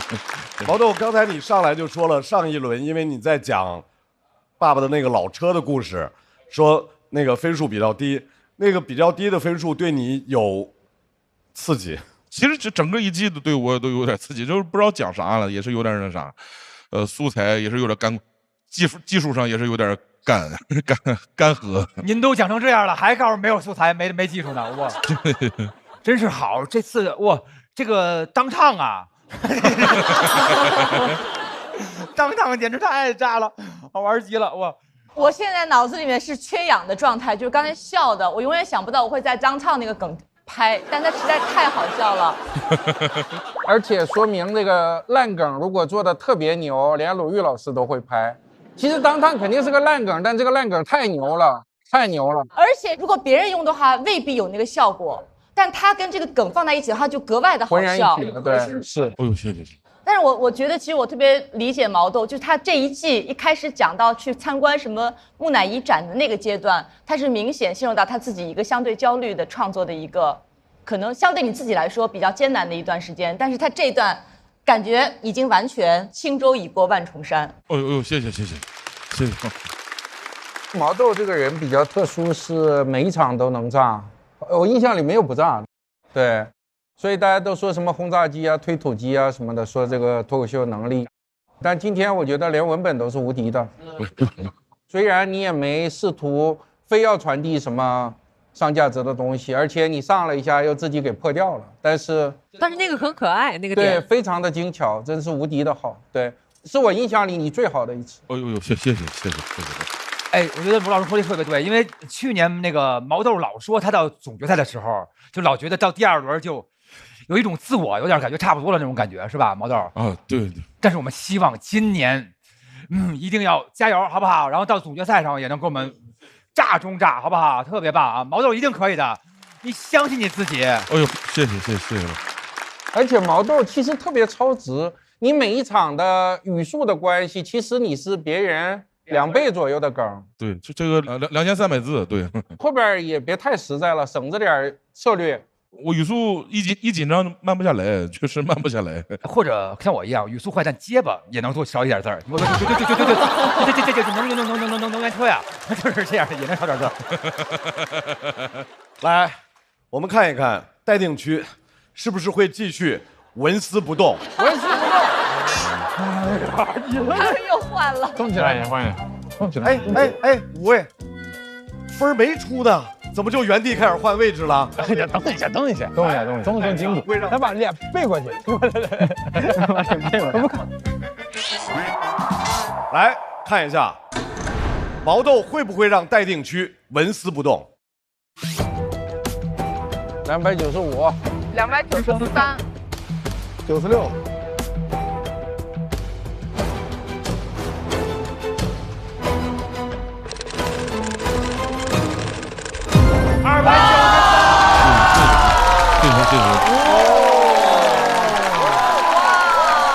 294，第一！祝贺毛豆晋级总决赛！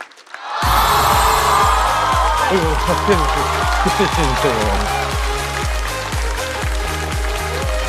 哎呦，谢谢！这不就来了吗？教你啥，对吧？还行，挺好。这整个这一季比赛，感觉比的都一般，就是不行。观众听怎么笑？我这边稿不太好，不太行，非常一般。演的也不好，非常不好，不喜欢。没有，今年比的都很不开心，都不满意。我就不是一个喜欢自己的人。在我人生大部分时候，让我随便换任何一个人的命，我都愿意。我不喜欢出汗，我也不喜欢胖，我也不喜欢自己脑子不好，脑反应慢，不喜欢我这个身体，也不喜欢我这个灵魂。你可以从我的段子就能看出来，几乎都是在骂自己。笨蛋，大笨蛋，超级无敌大笨蛋，这是不喜欢自己了。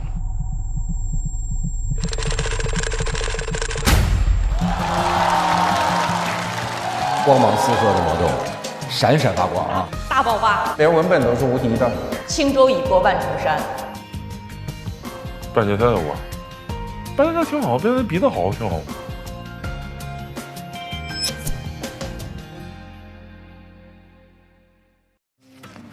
哎，咋了，毛头哥？看着这么热？哎，李文，哎呀，刚才我开我那个车过来，那个全景天窗又给我头烫了一遍。幸亏我这个头发短，要不给我烫成锡纸烫了。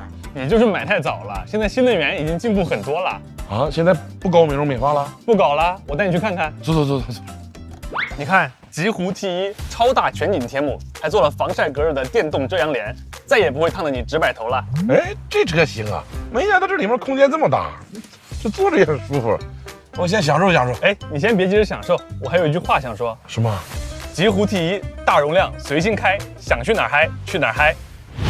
朋友们，到了半决赛，其实也是很难讲了，因为都已经打到这种程度了。然后他要做最后的演出，小齐，哇！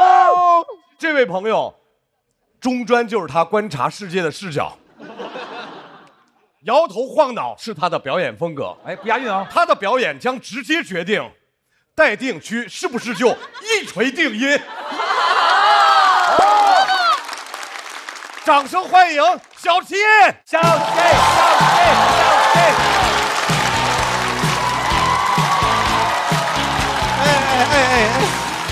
谢谢各位！哎，我还没有习惯你们这么热情。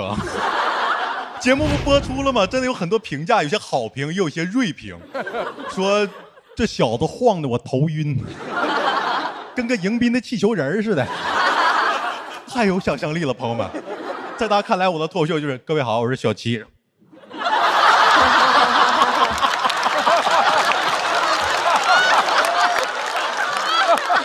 谢谢各位，我小齐。我解释一下，我晃是因为我有 ADHD 注意力缺陷与多动障碍，啊，别怕，不传染。真的能确诊，太开心了，你懂？我之前一直以为我多动分神，然后情绪冲动，干啥啥不行，是因为没文化。啊，原来是脑子有病啊！吃药就能好。之前我可绝望，之前我以为得看书呢。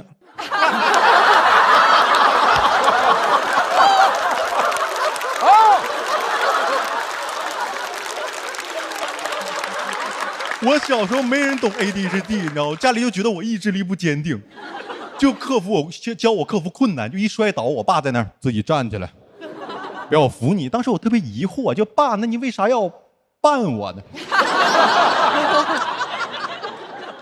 他一直这样，属于伴我成长了。但大家现在很包容，对吧？我朋友知道 ADHD 这个病有个症状，就干自己不喜欢的事情就会容易冲动、耍小脾气。然后我在耍小脾气的时候，他们开始夸我，说我特别棒。当时我想，原来有病跟有名一个样啊。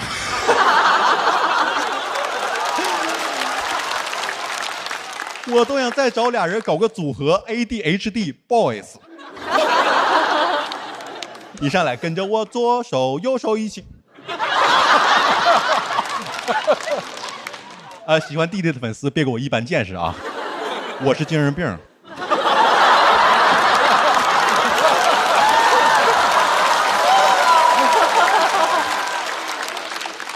就得利用起来，不要有病耻感，朋友们。我现在都骗导演组，我说 ADHD 呀，必须进决赛。他们不信，真的很难受，情绪会冲动。比如一录节目在这坐6、7个小时，我一 ADHD， 朋友们，我要坐得住，我上什么节目啊？我上大学行不行？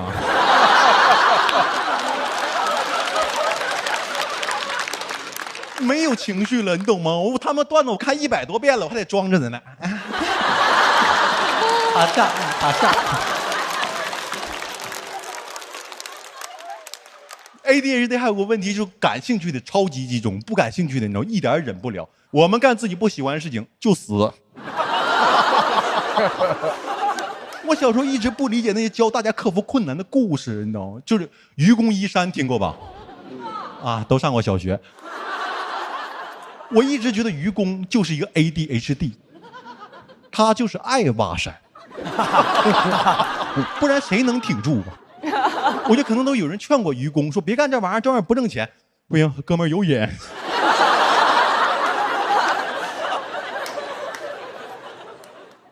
闻鸡起舞，爱闻鸡。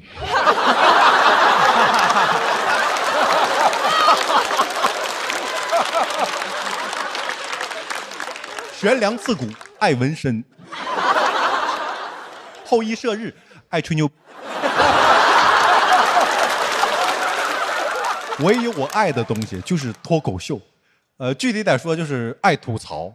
我第一期还吐槽了 rapper， 你们听到了吧？对，我还爱蹭。rapper 一个回复没有，反正 rapper 粉丝在给我发私信说，随便找出一个 rapper 学历够你考2辈子了。我说怎么 rapper 都有中专双学位？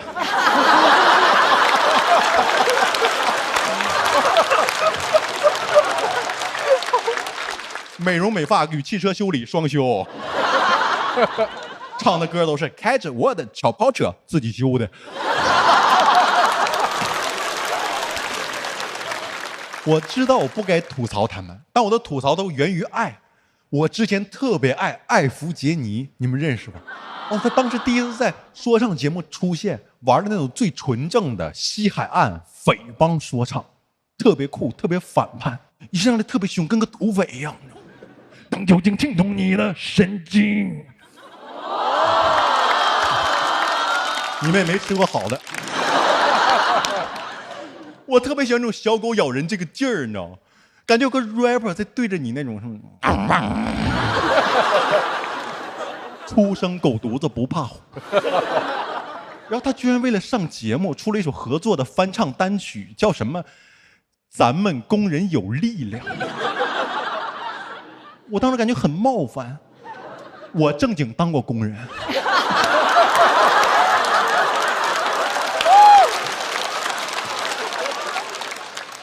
我说艾弗杰尼跟谁攒的呢？咱们工人你那样，你白胖的，你哪管改歌名，唱什么咱们工头有力量，工头有力量。他唱的时候不小心露出那种习惯的匪帮手势，你知道吗？一边唱一边在那，哎，咱们工人有力量，咱们工人这样。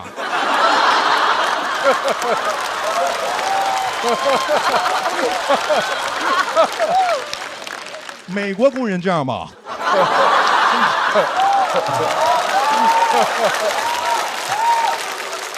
中国工人这样干啥呢？这是抽利群。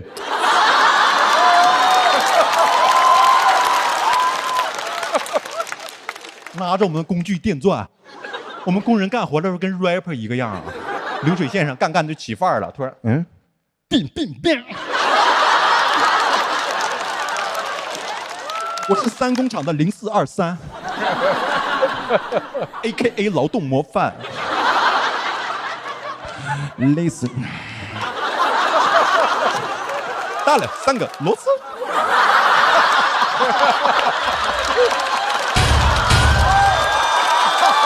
给面子。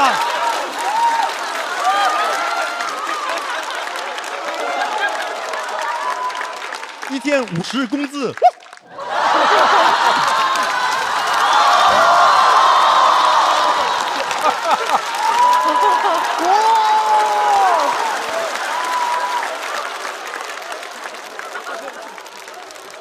我工长不抽我，我工长得对着我脸跟我说，哎。hold up。我觉得肯定形势所迫，要不可能说从国外留学回来玩干死他的。啊，突然跟他经纪人说，Hey bro， 我想当 worker， 因为咱们 worker 有 power。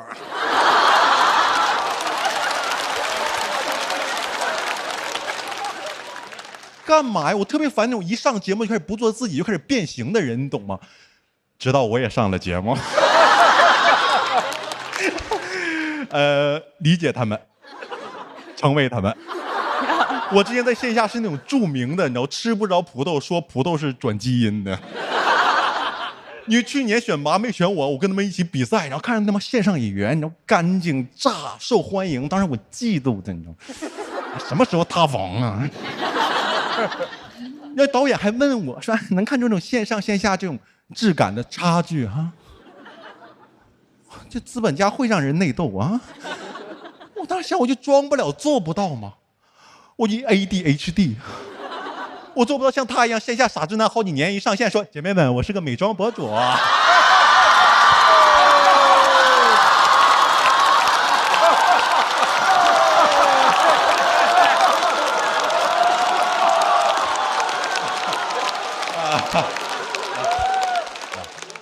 不能告诉你们是谁啊。咱也其实可以说，因为他已经完全听不到了。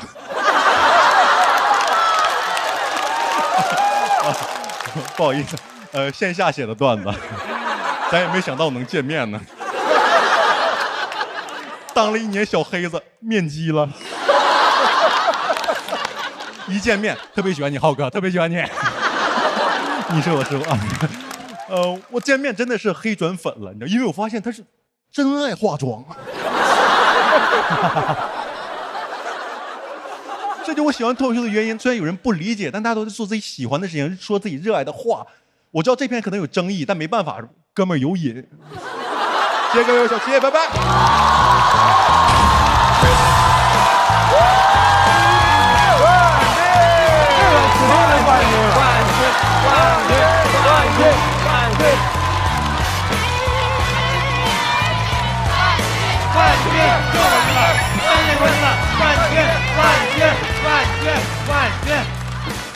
来，小齐锁票倒计时。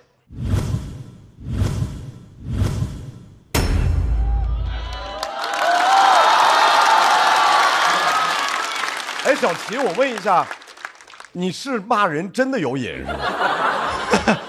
不能说有瘾吧，是自己的艺术坚持。就是我，因为我讲脱口秀最开始就因为快抑郁了，没有人说话，也没有人听我说话，然后我有些很重的情绪，然后在台上发现我骂出来大家会高兴，然后这就一直是我的喜剧初心啊！太棒了，运气好，没挨过打，是不是？一直是扛揍，是扛揍。我想问一下，就是目前好像美妆赛道只有1个人啊。对不起。哎，这位朋友，你听了小齐的表演之后，你的感受是？我直面黑子。哎，天哪！艾弗杰尼在现场吗？没有，我个人感觉直男肯定也可以当美妆博主嘛。而且我听说小齐其实私下有悄悄学过化妆。对。但就是没有学太好，我觉得可以交流。然后我也解答了一个疑惑，我终于知道骂我那条私信是谁发的了。我真的很嫉妒他，其实我就是嫉妒他，在线下不认识开玩笑。我真的学过化妆，然后没有人觉得我该这么精致，你知道吗？我把那粉底蹭到卫衣上，然后我朋友见着我说：“你该洗澡了吧？你都掉色了。”小齐其实在这个舞台上也经历了变化。对的，对的，包括中间有那么几场有点没找着劲儿，对，在找自己的那个劲儿，反而是到了这个半决赛，好像彻底回到了第1场的状态。就还是大家对我的鼓励很重要啊，没压力了，没啥了，都到这儿了，都马上进决赛了。哎呀！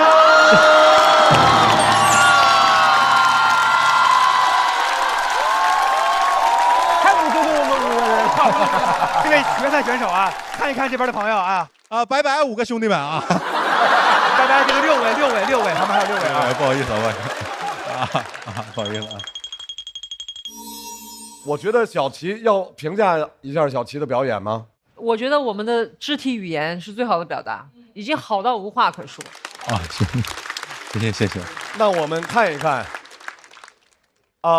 待定区是不是就此大局已定？应该有悬念哈。是啊，有悬念。那怎么办呢？哎，太好奇了。哎呀，这是谁呢？咱们是谁呢？哎呀，好激动啊！这会儿我们关心的不是小齐的命运，我关心的是下半场的每一个人和待定区的人都有仇，用尽全力让你不说那些话了。让我们来看一下，首先小齐拿到了笑笑团的4灯，小齐要不要直接晋级总决赛？要不要？不要，还有得选吗？请看咱们5个做到底了，坐穿了。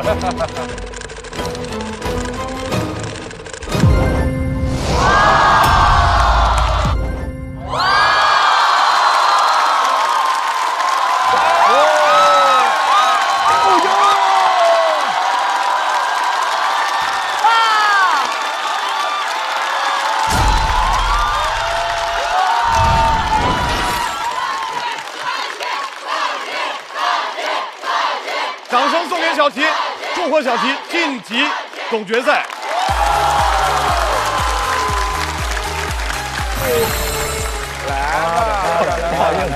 没事。你有6票是我的啊，6票分6票给我。本人小齐在这里郑重向艾弗杰尼先生跟贾浩先生道歉，对不起。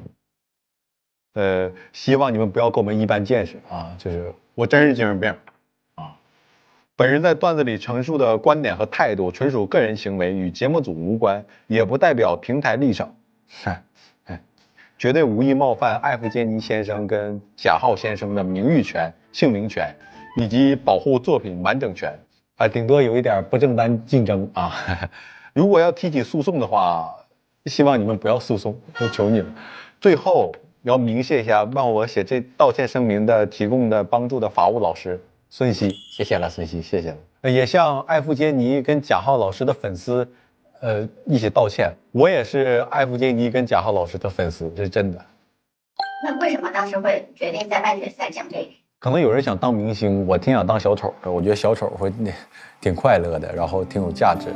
在我自我看来，就是一篇哗众取宠，但是又很有意义。因为我觉得，就你的姿态越低，你能说的话越多。我如果就是成为明星，我可能啥也不能说，我就会特别难受。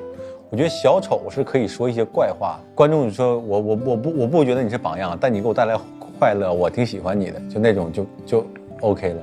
小齐的爆发在我心中是出一口气的，我就是觉得这些混不吝的人，这些看上去迷人的混蛋，他们一点都不好看，但是他们很迷人。这句话我真的很不敢在台上说，我也就后台敢说这句话。我觉得大家现在眼中有太多好看的人了，但是很少有迷人的人。好看跟迷人是2个概念。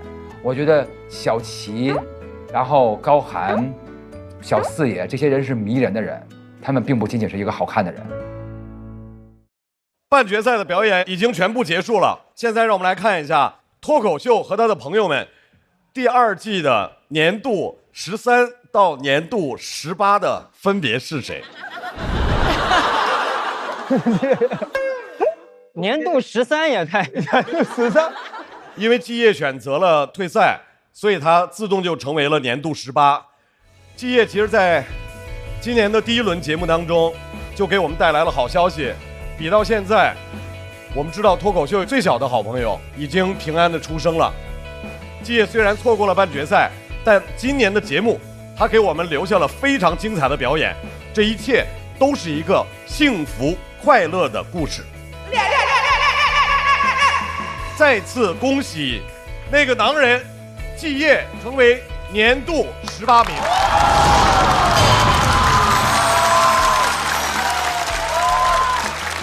季业也给这个舞台留了有话要说。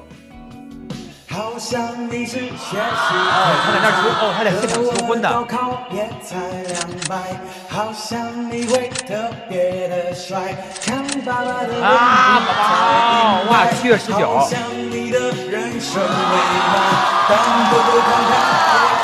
让我们也祝那个旅人开开心心，也祝福王翱翔小朋友健康快乐成长。这就是刚有孩子的心态。这是季业唱的歌吗？是季业唱，混音还得再混一混。妈妈填满了好大一块。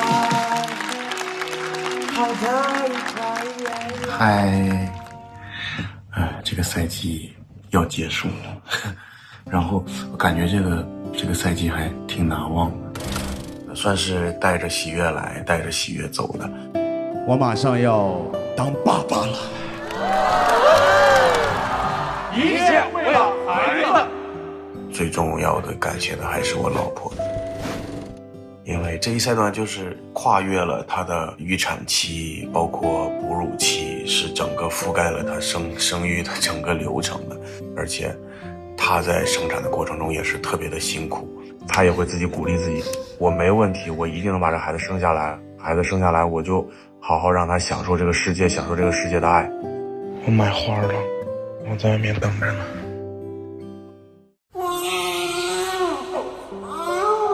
挺白净的，然后待会儿我们会有一个小牌给您。我觉得他第一眼就是你出来了，你把你妈哥折腾的够惨的。都说好话，打哈欠啊，你也跟哈欠了。他很胖，就是8斤多，脸上已经肉乎乎的，很可爱。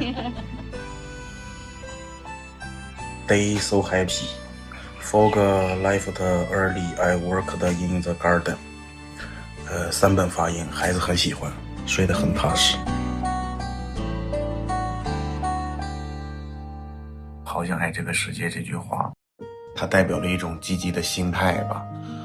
就即便这个世界不是很完美，但还是希望你能够积极的享受这个世界，享受身边人给你的爱和馈赠。很朴素、很简单的一个小道理。学会了吗？好想你醒醒好吗？距离高考还有6000多天，你睡得着觉？距离脱口秀大会第20季还有6000多天，你睡得着觉？赶紧起来写段子，快！对着镜头说个再见吧。再见，拜拜，明年见。脱口秀和他的朋友们第2季年度第17名是张俊。今年的张俊为我们带来了突破级的表演，他的创作基于日常，但又重新解读日常，卡通夸张的呈现和一本正经的输出歪理，是他明显的个人风格，也是他对单口精神的坚持。谢谢喜欢张俊的朋友，你们做了非常棒的选择，让我们再次恭喜张俊成为年度第17名。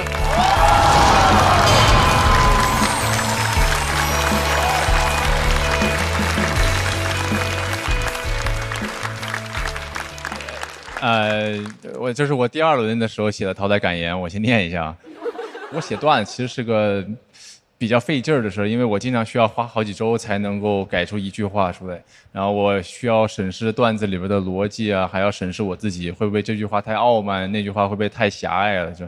我就觉得其实没有什么是本来就应该属于你的，想要就要努力去争取嘛。然后这个道理我在这几年得到了更深的验证。虽然我这个被淘汰，我刚刚讲了强者要抱怨环境，但我还是要感谢这个环境。因为有一些小插曲，就是我在来这个节目之前的时候，因为在腾讯这边已经录了4年了，然后去年实在是走的不太录的不太好嘛，然后我想着要换一个环境，然后今年本来是要去那个。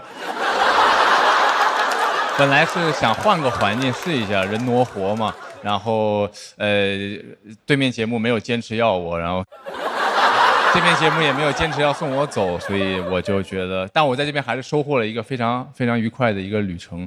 然后我也要感谢那些一直在关注我的朋友，就是我想说的是，坚持下去，人并不是直线上升的，你可能会退步，可能会走弯路，然后也许你会迷茫，但是这些都是必要的。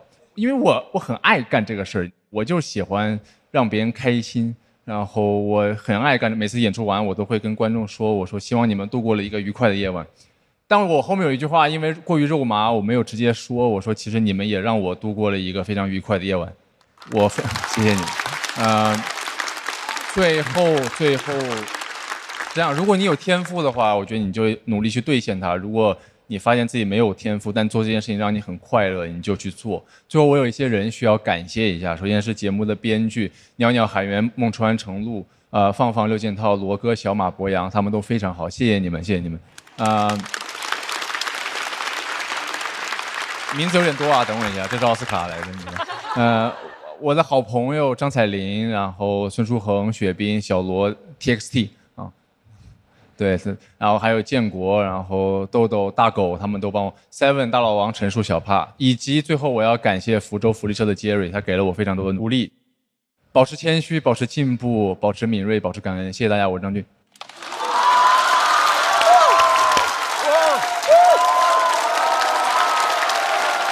再次感谢张俊今年在这个舞台上的优秀表现，希望我们明年再见。掌声送给张俊，棒棒哒！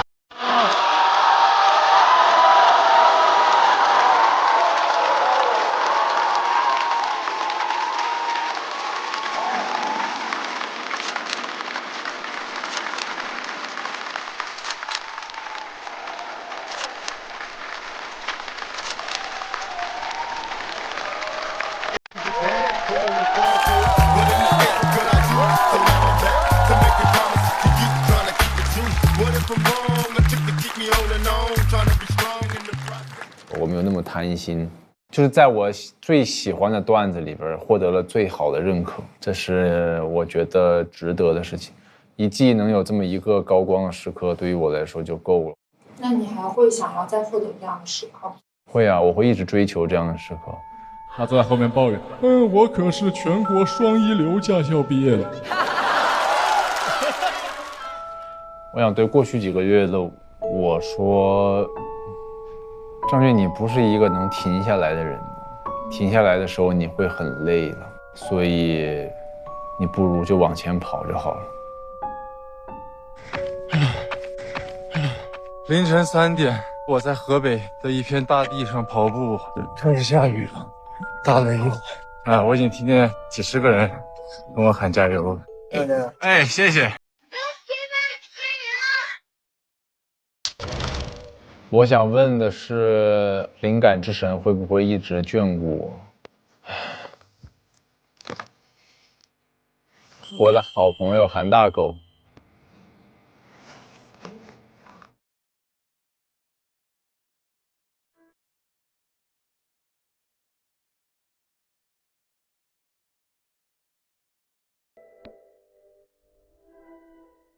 这个是我梦寐以求的夏天。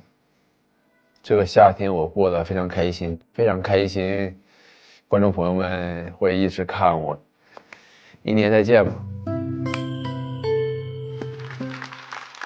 脱口秀和他的朋友们第2季年度第16名是高寒。高寒今年在这个舞台上留下了浓墨重彩的很多笔，有养鸡王子的辉煌，也有让罗老师居功的嚣张，还遇到了新的 CP。虽然不是意中人，但命运的齿轮已经开始转动。很开心今年感受到来自00后的东北魂不吝文学，戏谑、倔强、忧郁、凛冽。哪来的词儿啊？这都词儿也太多了。这再次恭喜高寒成为年度16名。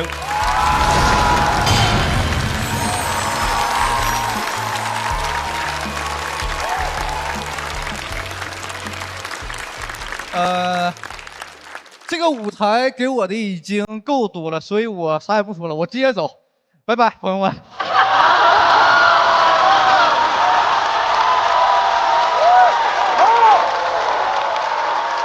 我写了怎么办呢？在这个，这是我怎么说明的？再次感谢高寒今年的优秀表现，明年见，高寒。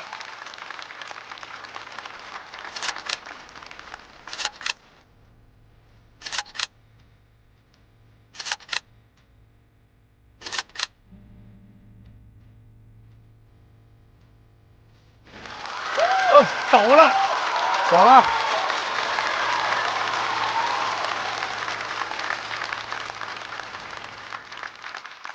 我想的问题是，这个世界是真的还是假的？打开，这也，我怎么一下翻到小4里？这是不是你们安排的呀？这也太巧了吧！这么巧吗？真的假的？我怀疑他放那个里面都放的是你的，但是我一看确实是只有那一页是。那其实我这段旅程是以抽到小世界为开始，然后以抽到小世界为结束的。也不知道从哪开始的缘分，你看吗？有这样的对手是我的幸运吧。脱口秀和他的朋友们第2季年度第15名是徐志胜。啊！一说到智胜，我们总会提到一个词，叫做回来。无论是出去拍戏还是录综艺，回来说脱口秀，对智胜来说就像回家，特别开心。看到智胜今年放下思想上的包袱，快乐回归，谢谢智胜，期待每一年都能在脱口秀舞台上见到他。再次恭喜智胜成为年度15名。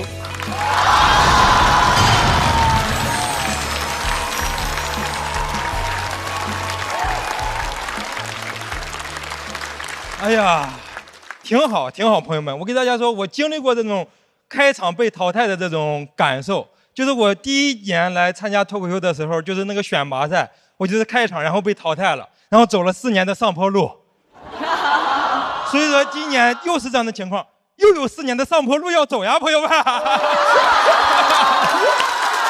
哦，太棒了！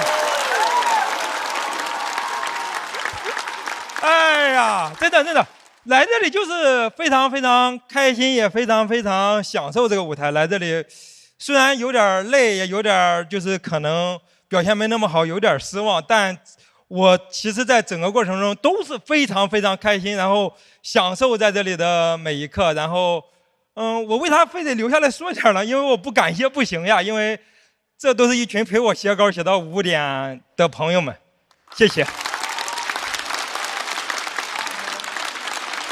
然后感谢那个节目组的朋友们吧，不会哭的，因为我这都是开心，因为在这个舞台上我是大受震撼的，是因为现在脱口秀已经进步到了我1年没有在这个行业里就是努力坚持就已经能感觉到这个差距的，所以说很开心看到脱口秀有这种，脱口秀也一直在走上坡路。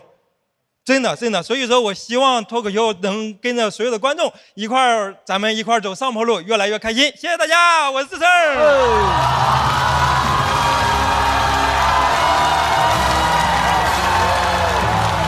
这是洗刷刷吗？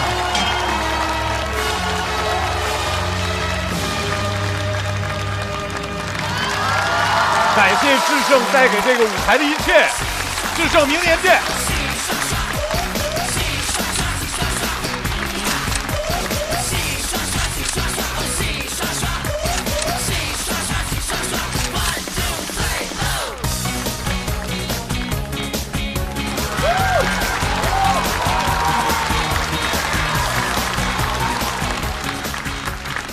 这是4季节目第1次没进总决赛，心情如何？我心情其实怎么说呢？我在这个台上其实看比分排名，我一直挺靠后的，所以自己觉得可能半决赛舞台对自己来说是一个最好的一个结束的一个方式，也是最体面的一个结束的方式。最后一场开放麦结束的时候，我给风兰哥说：“我说，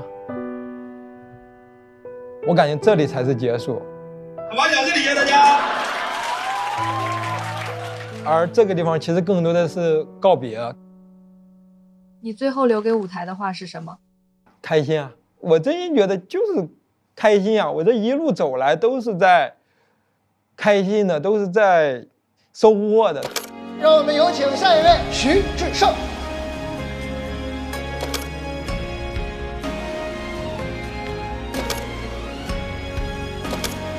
我很开心，把我所有的能想到的好笑的，在这个夏天又一次分享给了观众，我很开心。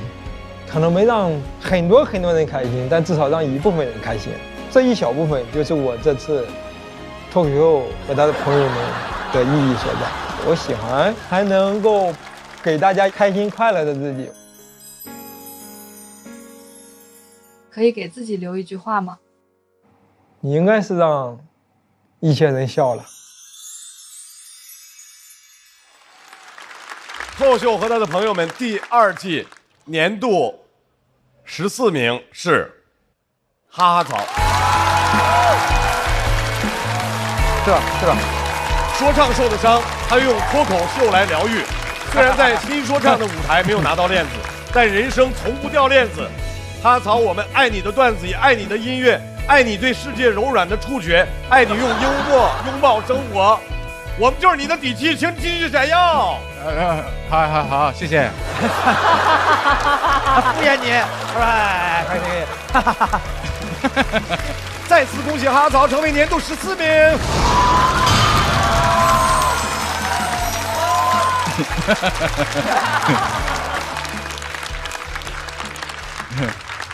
我刚刚坐那里写了一下我首先要谢谢所有的这个朋友们，然后大家一起在这个 party 玩得很开心，然后我还特别谢谢我的这个内容导演 Sherry， 然后还有小马芳芳，这个还要谢谢高寒，因为我刚刚在写的时候，高寒说你咋不谢谢我呢？我说我谢谢你。他自己很潇洒就走了，然后留着我在这里再 cue 他一次的这个。完了，我还谢谢孙世恒，因为我刚刚问他，高寒让我谢谢他，你要不要顺便让我谢谢？我谢谢一下，对。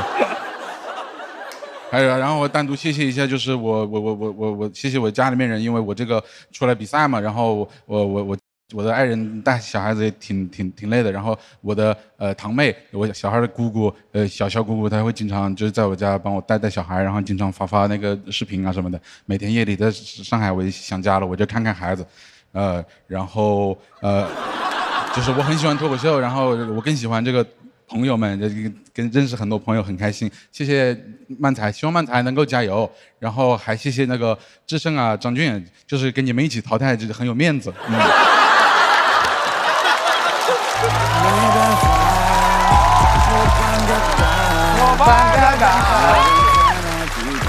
这是我自己的歌啊，对。各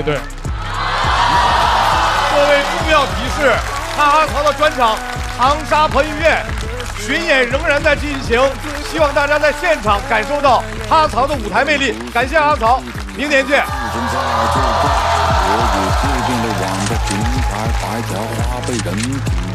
每次牵你个灌溉，路过贵的就躲开，镜里闺蜜我头都不敢抬，她全身是名牌。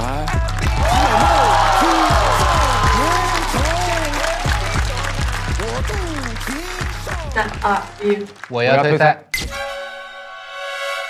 我是为观众感到惋惜，你们丧失了一个人，你们要少看一段哈曹了哦。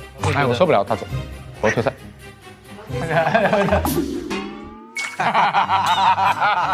还可以，挺好的。曹哥再不送就真走了，快送去。又想留不能留，才最寂寞。其实他不想走，其实他想留。走吧，走吧。可以，这挺好。这是算喜丧，这我们就挺满意的了。说实话，真的有点想家了。我是这个台上最后一个还赖在这里不去带孩子的爸爸了。今年的心情和去年相比有什么不一样吗？去年还有点想证明自己，今年呢就是放自己一马，是不是？证明自己这个想法其实是一个错误的想法，你向谁证明自己，对吧？就是去年上节目想着能走起来，结果被骂了1年的太子。我也迷失在节奏里了。一期现场挺炸的嘛，以为大家会像现场的观众朋友一样喜欢我。完了，我那个长沙彭于晏这个专场的评分，从9点几分就被打到了就是7点几分。我那段子我在节目上没讲过一个，我就是很委屈他们，心疼他们，我有点跟着我风评被害了。今年想去录新说唱，搞条链子，结果无理滔滔听了46秒钟就给我握手了。新说唱，我跟朋友说去采风，露个脸就行。但实际上呢，是准备到了半决赛的歌。人在追求梦想的时候，他是少不了挫折嘛。但不管怎么样，我觉得就做你喜欢做的事情。You only live once， YOLO，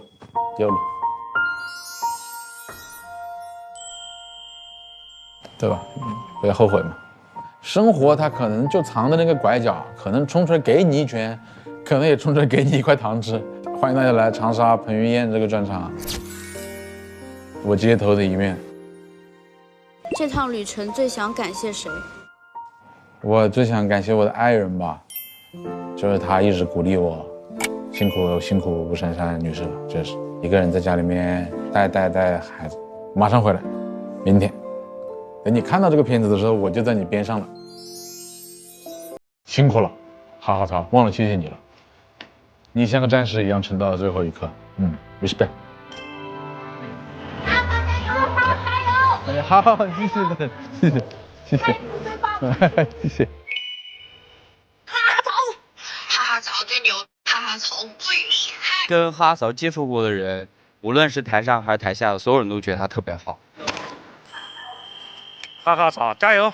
我是太子党，我是太子党，我是太子党，我是太子党，我永远支持最好的太子哈哈曹，我永远支持最好的太子哈哈曹，加油！我是太子党，我永远支持最好的太子哈哈曹，永远支持最好的太子哈哈曹。放心了，支持你，支持你。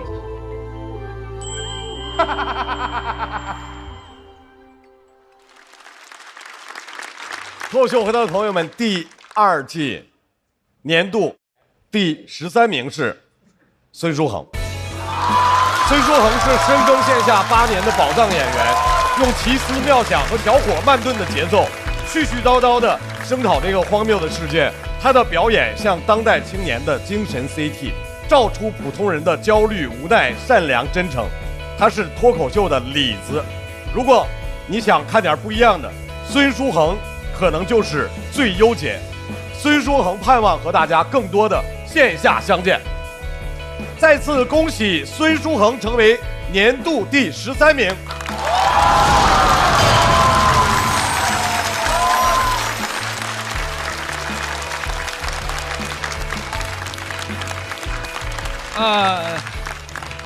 那个，大家能说好帅吗？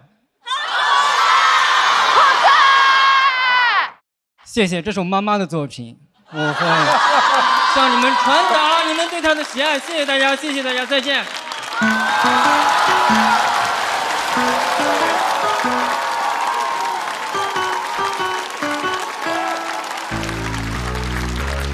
再次感谢孙书恒，希望明年再见。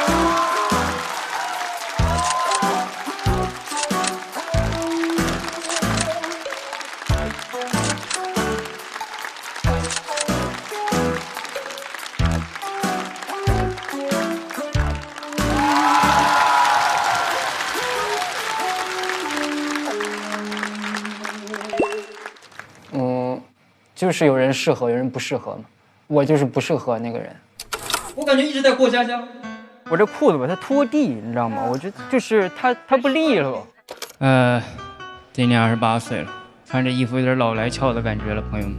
我人生当中从来没有出现过这种颜色。你像一个皮影一样，给你穿上一些你平时可能根本不会穿的衣服，给你化上你平时根本不可能化的妆，然后让你上去做自己。上个赛段不是要做那开场秀吗？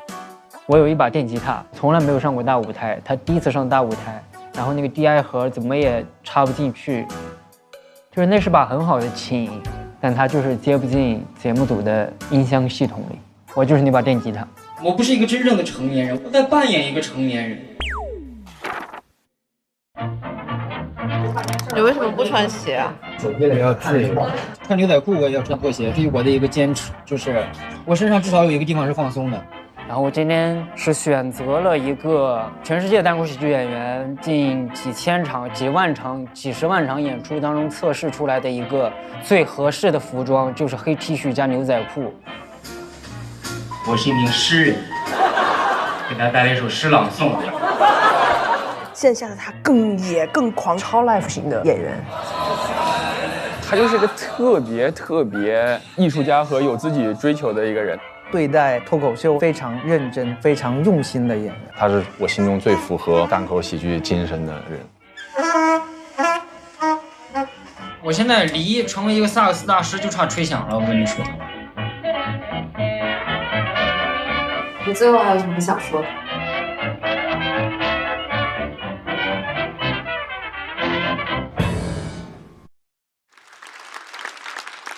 各位脱口秀和他的朋友第2季的半决赛到这儿全部结束了。当你把视线投入那个区域的时候，就会惊奇地发现，其中有将近一半是第一次参加节目，包括了优秀的王小利、优秀的小帕、优秀的小齐、优秀的小四爷，优秀的李文。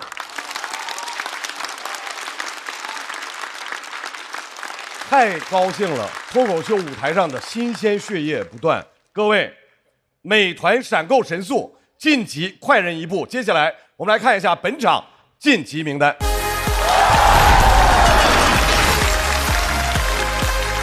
恭喜全部的晋级演员成功晋级总决赛，成为本赛季的年度12强。期待各位的巅峰之战。想来体验线下脱口秀的朋友，微信搜一搜效果，关注效果官方公众号小程序，超多演出等你来看。新一轮脱友全国巡演已经开始，打开效果小程序，关注你喜欢的演员，许愿想看的城市，朋友们就可能来到你的身边。比赛仍然在继续，下周同一时间继续关注。各位，我们决赛见。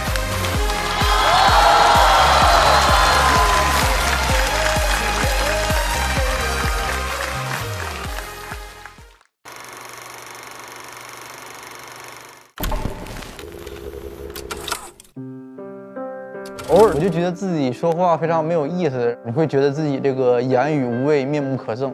我时常觉得自己不够聪明，写出来的稿子不如人家好。因为我的长相，我足足有大概大半年的时间是不拍照、不照镜子的。别人盯着我超过3秒，我就感觉他要嘲笑我了。我觉得有时候我有点太社恐了。我有时候会去后台，我一推开门发现很多人，我就会立马把门关上，我就不敢在这种人多的场景当中出现。包括现在也一直是这样。我做饭经常忘关火，然后有一次我下楼准备去演出，然后一个老太太拦住了我，她说：“小伙子，那是你的屋子吗？”我说：“对啊，怎么了？”她说：“好像在冒烟。”我不喜欢我自己多想的时候不坚定，就是我不喜欢自己不坚定，不知道自己在干什么。看到你讲的东西在网上有人感同身受吧，感觉是一个有用的人，感受到被喜欢的时候，刚写出新东西来，我有一个特别好的灵感，那时候那一刻，在舞台讲脱口秀的我啊，我虽然看不见那时候的我，但我能感受到我在发光啊，我特别满意。就是我会在能产出一些东西的时候特别快乐吧，就觉得我还能给这个世界带来一些新鲜的东西。洗完澡照镜子的时候，皮肤好啊，然后你就看整个人就是那种，打了针一样那种。对，就反正就是整个人状态也很好，然后头发又是挺帅的，挺好看的。我最喜欢自己的时刻就是现在。首先啊，是这个创作8+1，想8个梗组合在一起，不好笑怎么办？那就用验证8+1，找8个圈外人和1个圈内人来提意见，还是不好笑呢？那就再换一批人问，这样观众能开心吗？放大招，开心8+1，8+1等于9嘛，忙完8小时，朋友聚一聚，国民白酒老村长，真正纯粮酒，好喝不上头，让生活更开心。不开玩笑，美团闪购马上就到。感谢快乐不止一点点的下一代购物方式，美团闪购冠名播出。番茄是个宝，茄皇错不了。感谢约1颗阳光番茄在里面的茄皇联合赞助播出，让生活更开心。感谢国民白酒老村长特约赞助播出。宝宝内外强护，未来自会闪耀。感谢守护宝宝闪耀成长的 A2 紫药 HMO 婴幼儿奶粉赞助播出。大容量随心开，想去哪嗨就去哪嗨。感谢大空间的极狐 T1 赞助播出。找回状态，脉动回来。感谢随时随地帮你 call back 好状态的脉动行业赞助播出。聊天就要吃乐事，分享美味，快乐加倍。感谢片片薄碎，乐事不停的乐事赞助播出。真好笑，真有机。本节目由3方认证真有机的海天有机赞助播出。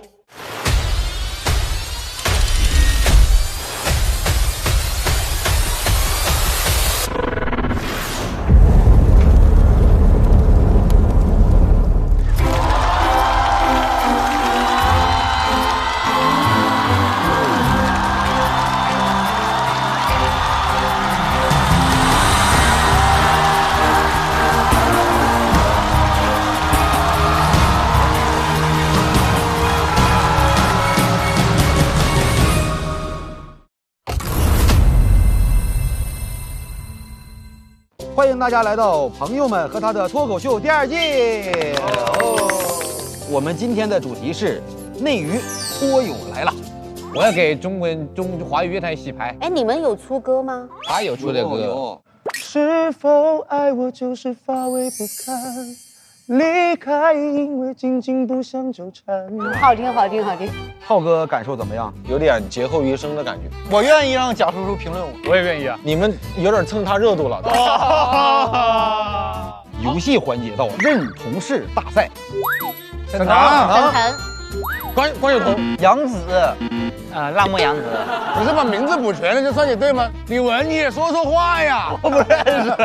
下一个游戏就是谁是卧底娱乐圈版。开张。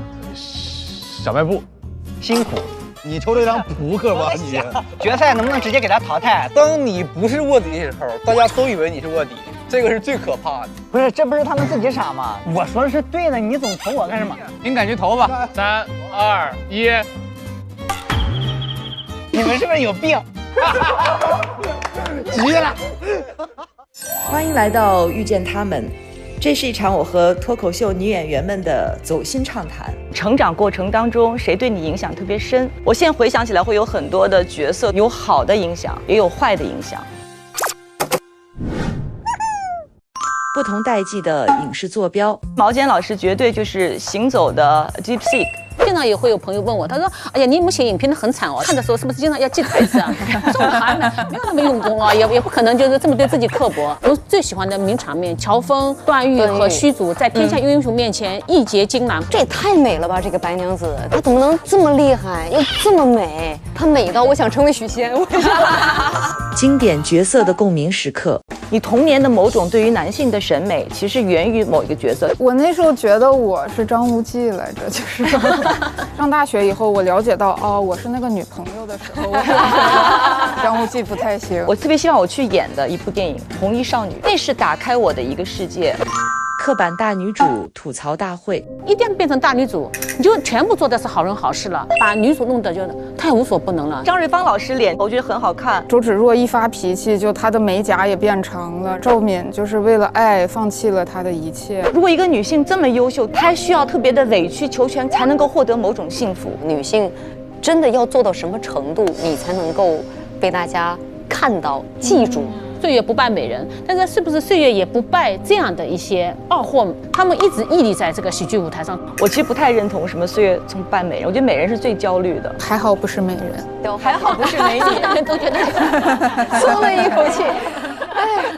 幕后揭秘到现实创作。第一次我看到艳女这个词的时候，我之前都不知道有这个词。不管你做了多少年喜剧，大家是不是真的会笑？其实就相当于是认知吝啬嘛，这样有助于我去站队，有助于我去发泄。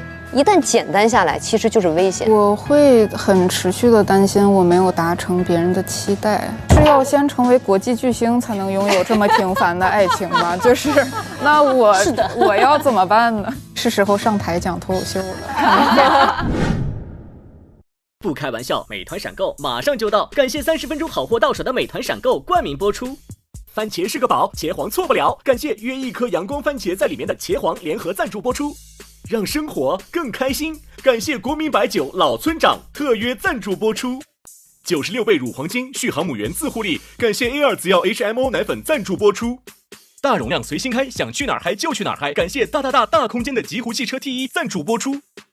找回状态，脉动回来，感谢随时随地帮你 call back 好状态的脉动行业赞助播出。聊天吃乐事，分享更快乐。本节目由片片薄脆乐事不停的乐事赞助播出。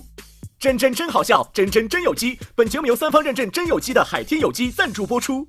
新一轮脱友全国巡演已正式开启，微信搜索效果小程序参与许愿活动，朋友们就有可能来到你身边。脱口秀和他的朋友们第2季每周5、周6中午12点，会员抢先看1周。衍生节目朋友们和他的脱口秀每周1 12点更新，遇见他们每周2 12点更新。SVIP 抢先看1天，还有超多幕后视频不定期掉落，记得准时追更哦。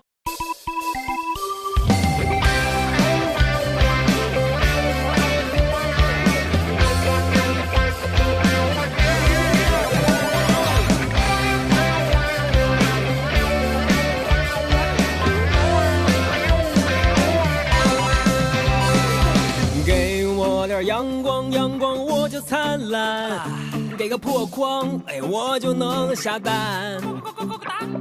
给我头大蒜，大蒜就能下饭，谁都拦不住我，逗我自己玩。给我一个木马，我就开始旋转；给我一个猪圈，我就开始撒欢；给我一顿臭马，劈头有概念。哎，我反弹反弹反弹，哎，我反弹。天生就是自来嗨。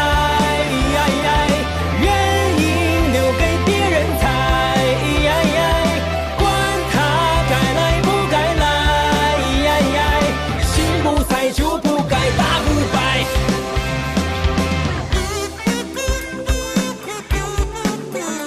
更多节目精彩资讯，尽在新浪娱乐微博综艺、新浪综艺。感谢新浪新闻、腾讯新闻、腾讯娱乐、玉立城传媒、寇儿小姐、黄半仙对本节目的大力支持。